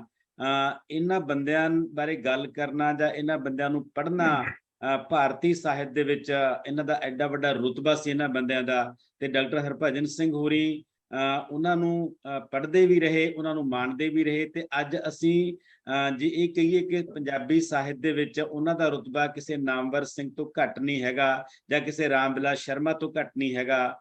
ਬਹੁਤ ਵੱਡਾ ਨਾਂ ਹੈ ਤੇ ਬਹੁਤ ਵੱਡਾ ਰੁਤਬਾ ਹੈ ਉਹਨਾਂ ਦਾ ਪੰਜਾਬੀ ਅਦਬ ਦੇ ਵਿੱਚ, ਤੇ ਅਸੀਂ ਅਜੇ ਇਸ ਰੁਤਬੇ ਨੂੰ ਪਹਿਚਾਨਣਾ ਹੈ। ਆਓ ਆਪਾਂ ਸੁਣਦੇ ਹਾਂ ਰਿੰਟੂ ਭਾਟੀਆ ਤੋਂ ਇੱਕ ਗੀਤ, ਤੇ ਉਸ ਤੋਂ ਬਾਅਦ ਡਾਕਟਰ ਸਰਬਜੀਤ ਕੌਰ ਸੋਲ ਧੰਨਵਾਦ ਕਰਨਗੇ ਸਾਰਿਆਂ ਦਾ। ਮੈਡਮ ਰਿੰਟੂ ਪਾਟੀਆ। बहुत शुक्रिया डॉक्टर कुलदीप जी। मैं सुन रही सी, मैं पूरी जड़ी है सारी कन्वर्सेशन सुनी है। मैनू मतलब मेरे लू कंडे खड़े हो गए कि किद्दां असी अपने ਸਾਹਿਤਕਾਰਾਂ ਨੂੰ ਕਿੱਦਾਂ ਅਸੀਂ ਛੱਡ ਦਿੰਨੇ ਆ, ਭੁੱਲ ਜਾਂਦੇ ਆ, ਸੁਣਦੇ ਨਹੀਂ। ਉਹਨਾਂ ਦੀਆਂ ਚੀਜ਼ਾਂ ਜਿਹੜੀਆਂ ਸਾਡੇ ਵਾਸਤੇ ਕਿੰਨੀਆਂ ਕੀਮਤੀ ਨੇ, ਅਸੀਂ ਉਹਨਾਂ ਨੂੰ ਸੰਭਾਲ ਮਤਲਬ ਡਾਕਟਰ ਜਗਤਾਰਜੀਤ ਜੀ ਬਹੁਤ ਵਧੀਆ ਕੰਮ ਕਰ ਰਹੇ ਨੇ ਕਿ ਉਹਨਾਂ ਨੇ ਉਹਨਾਂ ਦੀਆਂ ਸਾਰੀਆਂ ਚੀਜ਼ਾਂ ਸੰਭਾਲ ਕੇ ਇੰਨਾ ਵਧੀਆ ਉਪਰਾਲਾ ਕੀਤਾ। ਤੇ ਜਦੋਂ ਡਾਕਟਰ ਕੁਲਦੀਪ ਨੇ ਇਸ ਸਿਰਜਣਾ ਦਾ ਜਿਹੜਾ ਆਰਟੀਕਲ ਜਿਹਾ ਛੋਟਾ ਜਿਹਾ ਲਿਖ ਕੇ ਨਾਲ ਸਾਨੂੰ ਜਦੋਂ ਫਲਾਇਰ ਭੇਜਿਆ ਤੇ ਉੱਤੇ ਸੀ ਰਾਮਾ ਨਹੀਂ ਮੁੱਕਦੀ ਫੁਲਕਾਰੀ। ਤੇ ਮੈਨੂੰ ਲੱਗਿਆ ਕਿ ਜ਼ਿੰਦਗੀ ਦਾ ਫਲਸਫਾ ਜਿਹੜਾ ਸੀ ਨਾ, ਉਹ ਡਾਕਟਰ ਹਰਭਜਨ ਜੀ ਨੇ ਉਹਦੇ ਚ ਕਿ ਰਾਮਾ ਨਹੀਂ ਮੁੱਕਦੀ ਫੁਲਕਾਰੀ ਦੇ ਵਿੱਚ ਸਾਰਾ ਉਹ ਸਮੇਟ ਕੇ ਉਹਦੇ ਚ ਪਾ ਦਿੱਤਾ। ਤੇ ਮੈਂ ਉਹੀ ਜਿਹੜਾ ਉਹ ਗੀਤ ਹੈ ਮੈਂ ਟਰਾਈ ਕਰਾਂਗੀ, ਕਿਉਂਕਿ ਮੈਨੂੰ ਜਿੱਦਾਂ ਹੁਣ ਮੈਨੂੰ ਪਤਾ ਲੱਗਾ ਕਿ ਡਾਕਟਰ ਹਰਭਜਨ ਜੀ ਆਪ ਸੰਗੀਤਮਈ ਇੰਨਾ ਸੀਗੇ, ਉਹ ਕਾਵਿਕ ਰੂਪ ਜਿਹੜਾ ਉਹਨਾਂ ਦਾ ਸੀਗਾ ਬਹੁਤ ਸੰਗੀਤਮਈ ਸੀਗਾ। ਤੇ ਮੈਂ ਟਰਾਈ ਕਰਾਂਗੀ, ਤੇ ਗਲਤੀ ਹੋਏ ਤੇ ਪਲੀਜ਼ ਮਾਫ ਕਰਿਓ ਜੀ। ਜੀ मैं कर कर जतना हारी, मैं कर कर जतना हारी, रामा नहीं मुकदी, नहीं मुकदी, नहीं मुकदी फुलकारी, रामा नहीं मुकदी, नहीं मुकदी, नहीं मुकदी फुलकारी, रामा नहीं मुकदी। लेके अजब सुगाता से रुत महीने आए, लेके अजब सुगाता से रुत महीने आए, कर उम्र दी पर दखना सब तुर गए परे पराए, सानू कज्जन मूल न जुड़िया, सानू कज्जन मूल न जुड़िया, साडी लज्जियां ने चात न मारी, रामा नहीं मुकदी, नहीं मुकदी, नहीं मुकदी फुलकारी, रामा नहीं मुकदी। जिंद निकड़ी ते हाड़ महीना, तन तपे पसीना चोए, जिंद निकड़ी ते हाड़ महीना, तन तपे पसीना चोए, असा महंगे मुल दे मोती, इंज पतली दे पट परोए, इंज मेहनत दे विच बीती, इंज मेहनत दे विच बीती, साडी खेडन दी रुत सारी, रामा नहीं मुकदी, नहीं मुकदी, नहीं मुकदी फुलकारी, रामा नहीं मुकदी, मैं कर कर जतना हारी, रामा नहीं मुकदी, नहीं मुकदी, नहीं मुकदी फुलकारी, रामा नहीं मुकदी, नहीं मुकदी, नहीं मुकदी फुलकारी, रामा नहीं मुकदी। क्या बात है, क्या बात। ਵਾਹ ਜੀ ਵਾਹ, ਵਾਹ ਜੀ ਵਾਹ ਰਿੰਟੂ ਜੀ। ਉਹਨਾਂ ਦੀ ਰਚਨਾ ਨੂੰ ਗਾਇਆ। ਬਹੁਤ ਬਹੁਤ ਧੰਨਵਾਦ ਰਿੰਟੂ ਮੈਡਮ, ਤੁਸੀਂ ਲਗਾਤਾਰ ਸਾਡੇ ਨਾਲ ਬਣੇ ਰਹੇ। ਤੇ ਮੈਂ ਹੁਣ ਸਮਾਂ ਬਹੁਤ ਹੋ ਗਿਆ, ਜੀ ਕਰਦਾ ਸੀ ਕਿ ਕੁਝ ਹੋਰ ਲੋਕਾਂ ਨੂੰ ਵੀ ਸੁਣਦੇ ਜਾਂ ਮਾਣਦੇ ਅਸੀਂ। ਮੈਂ ਮੈਸੇਜ ਕੀਤਾ ਸੀ ਪਿਆਰਾ ਸਿੰਘ ਕੁੱਦਵਾਲ ਜੀ ਤੋਂ ਸੁਣਦਾ ਜੀ। ਨਹੀਂ ਥੈਂਕ ਯੂ ਜੀ, thank you, next time no problem. ਹਾਂ ਬਿਲਕੁਲ, ਥੋੜਾ ਸਮਾਂ ਵੱਧ ਹੋ ਗਿਆ, ਮਾਫੀ ਚਾਹੁੰਦੇ ਆ। ਤੇ ਮੈਂ ਡਾਕਟਰ ਸਰਬਜੀਤ ਕੌਰ ਸੋਲ ਹੋਰਾਂ ਨੂੰ ਬੇਨਤੀ ਕਰੂੰਗਾ ਕਿ ਉਹ ਹੁਣ ਧੰਨਵਾਦ ਕਰਨਗੇ ਸਾਡੇ ਸਾਰੇ ਸਰੋਤਿਆਂ ਦਾ, ਤੇ ਉਸ ਤੋਂ ਬਾਅਦ ਆਪਾਂ ਅੱਜ ਦੇ ਪ੍ਰੋਗਰਾਮ ਦਾ ਸਮਾਪਨ ਕਰਾਂਗੇ। ਮੈਡਮ ਸੋਲ। ਇੰਨਾ ਖੂਬਸੂਰਤ ਪ੍ਰੋਗਰਾਮ ਸੀ, ਔਰ ਰਿੰਟੂ ਜੀ ਤੁਹਾਡੀ ਗੀਤ ਨੇ ਰਾਮਾ ਨਹੀਂ ਮੁੱਕਦੀ ਫੁਲਕਾਰੀ ਉੱਥੇ ਹੀ ਲੈ ਗਏ ਸਾਨੂੰ, ਜਿਵੇਂ ਉਹ ਸਾਕਸ਼ਾਤ ਸਾਡੇ ਸਾਹਮਣੇ ਹੋਣ ਡਾਕਟਰ ਹਰਭਜਨ ਸਿੰਘ। ਔਰ ਮੈਂ ਵੇਖਿਆ ਸੀ ਕਿ ਉਹਨਾਂ ਦੀ ਕਵਿਤਾ ਦੇ ਵਿੱਚ ਦੁੱਖ, ਵਿਛੋੜਾ ਤੇ ਵਿਗੋਚਾ ਤਿੰਨੋਂ ਚੀਜ਼ਾਂ ਉਹਨਾਂ ਦੀ ਕਵਿਤਾ ਦੇ ਵਿੱਚ ਸੀਗੀਆਂ। ਔਰ ਜਿਹੋ ਜਿਹੇ ਹਾਲਾਤਾਂ ਦੇ ਵਿੱਚ ਉਹਨਾਂ ਨੇ ਸ਼ੁਰੂਆਤ ਕੀਤੀ ਆਪਣੇ ਬਚਪਨ ਦੇ ਵਿੱਚ, ਜਾਂ ਮੇਰਾ ਬਚਪਨ ਅਜੇ ਨਾ ਆਇਆ। ਸੋ ਬਹੁਤ ਸਾਰੀਆਂ ਗੱਲਾਂ ਅਜੇ ਅਣਕਹੀਆਂ ਨੇ, ਔਰ ਸ਼ਾਇਦ ਮੈਨੂੰ ਲੱਗਦਾ ਜੇ ਅਸੀਂ ਸਾਲ ਭਰ ਵੀ ਗੱਲਾਂ ਕਰੀਏ ਤਾਂ ਉਹ ਨਹੀਂ ਮੁੱਕਣੀਆਂ। ਦੋ ਗੱਲਾਂ ਮੈਂ ਕਹਾਂਗੀ। ਇੱਕ ਤਾਂ ਮੈਂ ਸਾਰਿਆਂ ਦਾ ਧੰਨਵਾਦ ਕਰਾਂਗੀ, ਡਾਕਟਰ ਜਗਤਾਰ ਜੀ ਤੁਸੀਂ ਬਹੁਤ ਵਧੀਆ ਗੱਲਾਂ ਉਹਨਾਂ ਦੇ ਬਾਰੇ ਕੀਤੀਆਂ, ਔਰ ਅਸੀਂ ਸਾਰਿਆਂ ਨੇ ਯਾਦ ਕੀਤਾ। ਪਿਆਰਾ ਸਿੰਘ ਕੁੱਦੋਵਾਲ ਜੀ, ਰਿੰਟੂ ਜੀ, ਔਰ ਸਾਡੇ ਨਾਲ ਅੱਜ ਬਹੁਤ ਸਾਰੇ ਲਾਈਵ ਜਿਹੜਾ ਪ੍ਰੋਗਰਾਮ ਸੀ ਉਹ ਸਾਂਝਾ ਵੀ ਕਰ ਰਹੇ ਸੀ, ਔਰ ਨਿਰਮ ਜੋਸਨ ਸੀ, ਗੁਰਚਰਨ ਧਨੋਆ ਜੀ, ਪਿਆਰਾ ਸਿੰਘ ਕੁੱਦੋਵਾਲ ਜੀ, ਪਿਆਰਾ ਸਿੰਘ ਦੇਵ, ਹਰਪ੍ਰੀਤ ਕੌਰ ਸੰਧੂ, ਸੂਰਿਆ ਖੁਸ਼, ਪਰਮਪਾਲ ਸਿੰਘ, ਅਜਮਲ ਸ਼ਰੀਫ, ਔਰ ਲਖਵਿੰਦਰ ਕੌਰ, ਆਸ਼ਾ ਸ਼ਰਮਾ, ਬੁਸ਼ਰਾ ਨਾਜ਼, ਸੁਰਜੀਤ ਕੌਰ, ਜਗਦੀਸ਼ ਰਾਏ ਕੁਲਰੀਆਂ, ਭਗਤ ਰੰਗੜਾ ਜੀ, ਚਰਨ ਪੁਆਧੀ, ਜਗਰੂਪ ਸਿੰਘ ਨੋਨੂ, ਭਾਗ ਸਿੰਘ ਮਾਨ, ਨਿਰਮਲ ਜੌੜਾ, ਅਮਰਜੀਤ ਕਸਕ, ਕੁਲਜੀਤ ਕੌਰ, ਮਨਦੀਪ ਕੌਰ, ਗੁਰਬਾਜ ਸਿੰਘ, ਹਰਮੀਤ ਵਿਦਿਆਰਥੀ, ਮੱਖਣ ਸਿੰਘ, ਰਣਜੀਤ ਚਾਹਲ, ਭੁਪਿੰਦਰ ਸਿੰਘ ਰੈਣਾ, ਗੁਰਦੇਵ ਸਿੰਘ ਦੇਵ। ਇਹ ਕਿਉਂਕਿ ਇਹਨਾਂ ਦੇ ਨਾਲ ਸੁਨੇਹਾ ਆ ਰਹੇ ਸੀਗੇ ਫੇਸਬੁੱਕ ਦੇ ਉੱਤੇ। ਸੋ ਜਿਹੜੇ ਦੋਸਤ ਮੈਂ ਨਹੀਂ ਉਹਨਾਂ ਦੇ, ਕਿਉਂਕਿ ਉਹ ਜਿਹੜੇ ਲਾਈਵ ਦੇਖ ਰਹੇ ਸੀ, ਉਹ ਮੇਰੇ ਕੋਲੇ ਉਸ ਤਰ੍ਹਾਂ ਦੀ ਸਕਰੀਨ ਨਹੀਂ ਹੈਗੀ ਕਿ ਮੈਂ ਉਹਨਾਂ ਦੇ ਨਾਂ ਲੈ ਸਕਾਂ। ਸੋ ਤੁਹਾਡਾ ਸਾਰਿਆਂ ਦਾ ਬਹੁਤ ਬਹੁਤ ਧੰਨਵਾਦ। ਅਸੀਂ ਸਾਰਿਆਂ ਨੇ ਉਹਨਾਂ ਨੂੰ ਯਾਦ ਕੀਤਾ, ਉਹਨਾਂ ਦੀਆਂ ਗੱਲਾਂ ਕੀਤੀਆਂ। ਤੇ ਇੱਕ ਗੱਲ ਮੈਂ ਜ਼ਰੂਰ ਕਹਾਂਗੀ ਡਾਕਟਰ ਜਗਤਾਰ ਜੀ ਨੂੰ ਕਿ ਤੁਸੀਂ ਜਿਵੇਂ ਉਹਨਾਂ ਬਾਰੇ ਬਹੁਤ ਸਾਰੀਆਂ ਗੱਲਾਂ ਦੱਸੀਆਂ ਨੇ, ਔਰ ਤੁਸੀਂ ਕਿਹਾ ਕਿ ਉਹਨਾਂ ਦਾ ਜਿਹੜਾ ਅਨਪਬਲਿਸ਼ਡ ਉਹਨਾਂ ਦੀ ਜੇ ਕੋਈ ਕਵਿਤਾ ਹੈ, ਜਾਂ ਉਹਨਾਂ ਦੇ ਪੇਪਰ ਨੇ, ਜਾਂ ਖੱਤ ਨੇ, ਤਾਂ ਜੇਕਰ ਤੁਸੀਂ ਉਹ ਸਾਡੇ ਨਾਲ ਅਸੀਂ ਰਾਬਤਾ ਕਾਇਮ ਕਰ ਸਕੀਏ, ਤੇ ਅਸੀਂ ਉਹ ਪੰਜਾਬ ਸਾਹਿਤ ਅਕੈਡਮੀ ਵੱਲੋਂ ਉਹਨਾਂ ਨੂੰ ਪਬਲਿਸ਼ ਕਰਨ ਦਾ ਜ਼ਿੰਮਾ ਅਸੀਂ ਲਵਾਂਗੇ। ਸੋ ਜੇਕਰ ਉਹ ਆਪਾਂ ਕੋਆਰਡੀਨੇਟ ਕਰ ਲਾਂਗੇ ਡਾਕਟਰ ਦੀਪ ਜਗਤਾਰ ਜੀ ਸਰ ਨਾਲ, ਜਾਂ ਹੋਰ ਵੀ ਕੋਈ ਜੇ ਤੁਹਾਨੂੰ ਪਤਾ ਆ ਕਿ ਉਹਨਾਂ ਦੇ ਪਰਿਵਾਰਕ ਜੀਆਂ ਨਾਲ ਉੱਥੇ ਕਿੱਥੇ ਵੀ ਪਿਆ ਜੋ ਲਿਟਰੇਚਰ ਤੁਹਾਡੇ ਕੋਲ, ਉਹਨਾਂ ਦੀਆਂ ਯਾਦਾਂ, ਉਹ ਸਾਰਾ ਕੁਝ ਅਸੀਂ ਪੰਜਾਬ ਸਾਹਿਤ ਅਕਾਦਮੀ ਵੱਲੋਂ ਉਹਨੂੰ ਪਬਲਿਸ਼ ਕਰਾਂਗੇ। ਸੋ ਇਹਨਾਂ ਸ਼ਬਦਾਂ ਦੇ ਨਾਲ ਮੈਂ ਇੱਕ ਵਾਰ ਫਿਰ ਡਾਕਟਰ ਕੁਲਦੀਪ ਸਾਡੇ ਬੜੇ ਸਮਰੱਥ ਨੇ, ਔਰ ਇੰਨੀ ਖੂਬਸੂਰਤੀ ਨਾਲ ਪ੍ਰੋਗਰਾਮ ਉਲੀਕਦੇ ਵੀ ਨੇ, ਔਰ ਉਸਨੂੰ ਸਿਰੇ ਵੀ ਚੜਾਉਂਦੇ ਨੇ, ਔਰ ਖੂਬਸੂਰਤ ਟਿੱਪਣੀਆਂ ਨਾਲ ਦੇ ਨਾਲ ਕਰਦੇ ਨੇ। ਸੋ ਇਹਨਾਂ ਦਾ ਵੀ ਬਹੁਤ ਧੰਨਵਾਦ। ਸੋ ਅੱਜ ਦਾ ਦਿਨ ਜਿਹੜਾ ਮੈਨੂੰ ਲੱਗਦਾ ਸਕਾਰਤ ਹੋਇਆ ਕਿ ਅਸੀਂ ਉਹਨਾਂ ਨੂੰ ਯਾਦ ਕੀਤਾ, ਉਹਨਾਂ ਦੀਆਂ ਗੱਲਾਂ ਕੀਤੀਆਂ, ਉਹਨਾਂ ਦੀ ਕਵਿਤਾ ਨੂੰ ਸੁਣਿਆ, ਔਰ ਸੰਗੀਤਮਈ ਲਹਿਜ਼ੇ ਦੇ ਵਿੱਚ ਸੁਣਿਆ। ਸੋ ਬਹੁਤ ਬਹੁਤ ਰਮਿੰਦਰ ਰੰਮੀ ਜੀ ਵੀ ਸਾਡੇ ਨਾਲ ਜੁੜੇ ਹੋਏ ਨੇ, ਸਾਡੇ ਐਸੋਸੀਏਟ ਮੈਂਬਰ ਨੇ। ਸੋ ਇੱਕ ਵਾਰੀ ਫੇਰ ਮੇਰੇ ਵੱਲੋਂ ਪੰਜਾਬ ਸਾਹਿਤ ਅਕਾਦਮੀ ਵੱਲੋਂ ਤੁਹਾਡੇ ਸਾਰਿਆਂ ਦਾ ਬਹੁਤ ਬਹੁਤ ਧੰਨਵਾਦ ਜੀ। ਦੋਸਤੋ, ਡਾਕਟਰ ਹਰਭਜਨ ਸਿੰਘ ਹੋਰੀ ਇਸ ਅਮਰ ਜੋਤੀ ਦੇ ਵਿੱਚ ਵਿਲੀਨ ਹੋ ਗਏ, ਇਸ ਮਿੱਟੀ ਦੇ ਵਿੱਚ ਵਿਲੀਨ ਹੋ ਗਏ, ਪਰ ਉਹਨਾਂ ਦੀ ਕਵਿਤਾ ਦੀ ਰੌਸ਼ਨੀ ਹਮੇਸ਼ਾ ਸਾਡੇ ਨਾਲ ਰਹੂਗੀ। ਉਹਨਾਂ ਦਾ ਸਿਰਜਿਆ ਸਾਹਿਤ ਹਮੇਸ਼ਾ ਸਾਡਾ ਰਾਹ ਰੋਸ਼ਨਾਉਂਦਾ ਰਹੂਗਾ, ਕਿਉਂਕਿ ਉਹ ਬਹੁਤ ਕਮਾਲ ਦੀਆਂ ਗੱਲਾਂ ਕਰਦੇ ਨੇ ਆਪਣੀ ਕਵਿਤਾ ਦੇ ਵਿੱਚ। ਉਹਨਾਂ ਦੀਆਂ ਕੁਝ ਲਾਈਨਾਂ ਮੇਰੇ ਚੇਤੇ ਆ ਰਹੀਆਂ ਨੇ ਹੁਣ ਅਖੀਰ ਤੇ, ਕਿ ਮੇਰੀ ਤਲੀ ਮੇਰਾ ਸਿਰ ਰੱਖ ਦੇਵੋ, ਕੁਝ ਪੈਂਡਾ ਮੈਂ ਜਾਣਾ, ਜਾ ਪਹੁੰਚਾ ਮਿੱਤਰਾਂ ਦੇ ਡੇਰੇ, ਕੀਤਾ ਕੌਲ ਨਿਭਾਉਣਾ, ਕਿੱਥੇ ਗਿਆ ਮੇਰਾ ਸਿਰ ਗਰਬੀਲਾ, ਉਸ ਦਰ ਲੈ ਕੇ ਜਾਵਾਂ, ਸਿਰ ਬਾਜੋਂ ਕਾਦੀ ਸਰਦਾਰੀ, ਕੀ ਮੇਰਾ ਸਰਨਾਮਾ, ਸਿਰ ਬਾਜੋਂ ਮੈਨੂੰ ਕੌਣ ਪਛਾਣੇ, ਹੁੰਦੇ ਮਾਣ ਨਿਮਾਣਾ, ਇਹ ਸਿਰ ਆਪਣਾ ਥਾਲ ਬਣਾ ਲਿਆ, ਜਗਮਗ ਦੀਵੇ ਵਾਲੇ, ਇਹੋ ਸ਼ੌਂਕ ਸੀ ਮਿੱਤਰਾਂ ਦੇ ਘਰ, ਧਰ ਆਉਂ ਉਜਿਆਲੇ, ਮਿੱਤਰਾਂ ਦਾ ਵਿਹੜਾ ਗੂੜ ਹਨੇਰਾ, ਆਰਤੀ ਹੋਰ ਸੁਣਾਉਣਾ, ਮੇਰੀ ਧਲੀ ਮੇਰਾ ਸਿਰ ਰੱਖ ਦੇਵੋ, ਕੁਝ ਪੈਂਡਾ ਮੈਂ ਜਾਣਾ। ਇਹ ਪੈਂਡਾ ਕਦੇ ਮੁੱਕਣਾ ਨਹੀਂ ਹੈਗਾ, ਇਹ ਪੈਂਡਾ ਹਮੇਸ਼ਾ ਚੱਲਦਾ ਰਹੂਗਾ।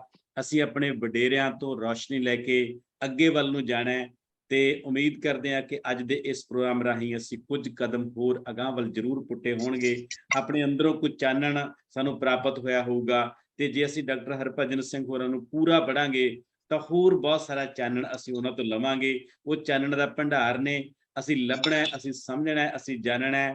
ਤੇ ਸ਼ਤਾਬਦੀ ਸਮਾਰੋਹ ਦਾ ਇਹ ਪ੍ਰੋਗਰਾਮ ਇਸ ਲੜੀ ਦਾ ਇੱਕ ਹਿੱਸਾ ਸੀ। ਅਗਲੇ ਸਮੇਂ ਦੇ ਵਿੱਚ, ਅਗਲੇ ਦਿਨਾਂ ਦੇ ਵਿੱਚ ਇਹਨਾਂ ਨਾਲ ਸੰਬੰਧਿਤ ਤੇ ਹੋਰ ਬਹੁਤ ਸਾਰੇ ਵੱਡੇ ਸਾਹਿਤਕਾਰਾਂ ਨਾਲ ਸੰਬੰਧਿਤ ਡਾਕਟਰ ਸਰਬਜੀਤ ਕੌਰ ਸੋਹਲ ਹੋਰਾਂ ਦੀ ਅਗਵਾਈ ਦੇ ਵਿੱਚ ਪ੍ਰੋਗਰਾਮ ਕਰਦੇ ਰਹਾਂਗੇ। ਡਾਕਟਰ ਜਗਤਾਰ ਜੀ ਤੁਹਾਡਾ ਵਿਸ਼ੇਸ਼ ਤੌਰ ਤੇ ਧੰਨਵਾਦ। ਤੁਸੀਂ ਬਹੁਤ ਖੂਬਸੂਰਤ ਗੱਲਾਂ ਸਾਡੇ ਨਾਲ ਕੀਤੀਆਂ। ਇਸੇ ਤਰ੍ਹਾਂ ਜੁੜੇ ਰਹੋ। ਡਾਕਟਰ ਸਰਬਜੀਤ ਕੌਰ ਸੋਹਲ ਹੋਰਾਂ ਨੇ ਤੁਹਾਨੂੰ ਸੱਦਾ ਦਿੱਤਾ ਹੈ ਕਿ ਕੋਈ ਵੀ ਉਹਨਾਂ ਦਾ ਜੇ ਅਨਪਬਲਿਸ਼ਡ ਮੈਟਰ ਪਿਆ ਤੁਹਾਡੇ ਕੋਲੇ ਤਾਂ ਉਹ ਤੁਹਾਡੀ ਸੰਪਾਦਨਾ ਦੇ ਵਿੱਚ ਅਸੀਂ ਅਕਾਦਮੀ ਵੱਲੋਂ ਛਾਪ ਕੇ ਸਾਨੂੰ ਖੁਸ਼ੀ ਮਹਿਸੂਸ ਹੋਊਗੀ, ਤਾਂ ਕਿ ਅਸੀਂ ਉਹਨਾਂ ਦੇ ਕੰਮ ਨੂੰ ਹੋਰ ਅੱਗੇ ਲਿਜਾਣ ਦੇ ਵਿੱਚ ਆਪਣਾ ਯੋਗਦਾਨ ਪਾ ਸਕੀਏ। ਸੋ ਸਾਰੇ ਦੋਸਤਾਂ ਦਾ ਇੱਕ ਵਾਰੀ ਫੇਰ ਬਹੁਤ-ਬਹੁਤ ਧੰਨਵਾਦ। ਧੰਨਵਾਦ ਜੀ, ਥੈਂਕ ਯੂ ਜੀ, ਥੈਂਕ ਯੂ, ਬਹੁਤ ਅੱਛਾ ਲੱਗਾ। ਹਾਂਜੀ, ਸ਼ੁਕਰੀਆ ਜੀ।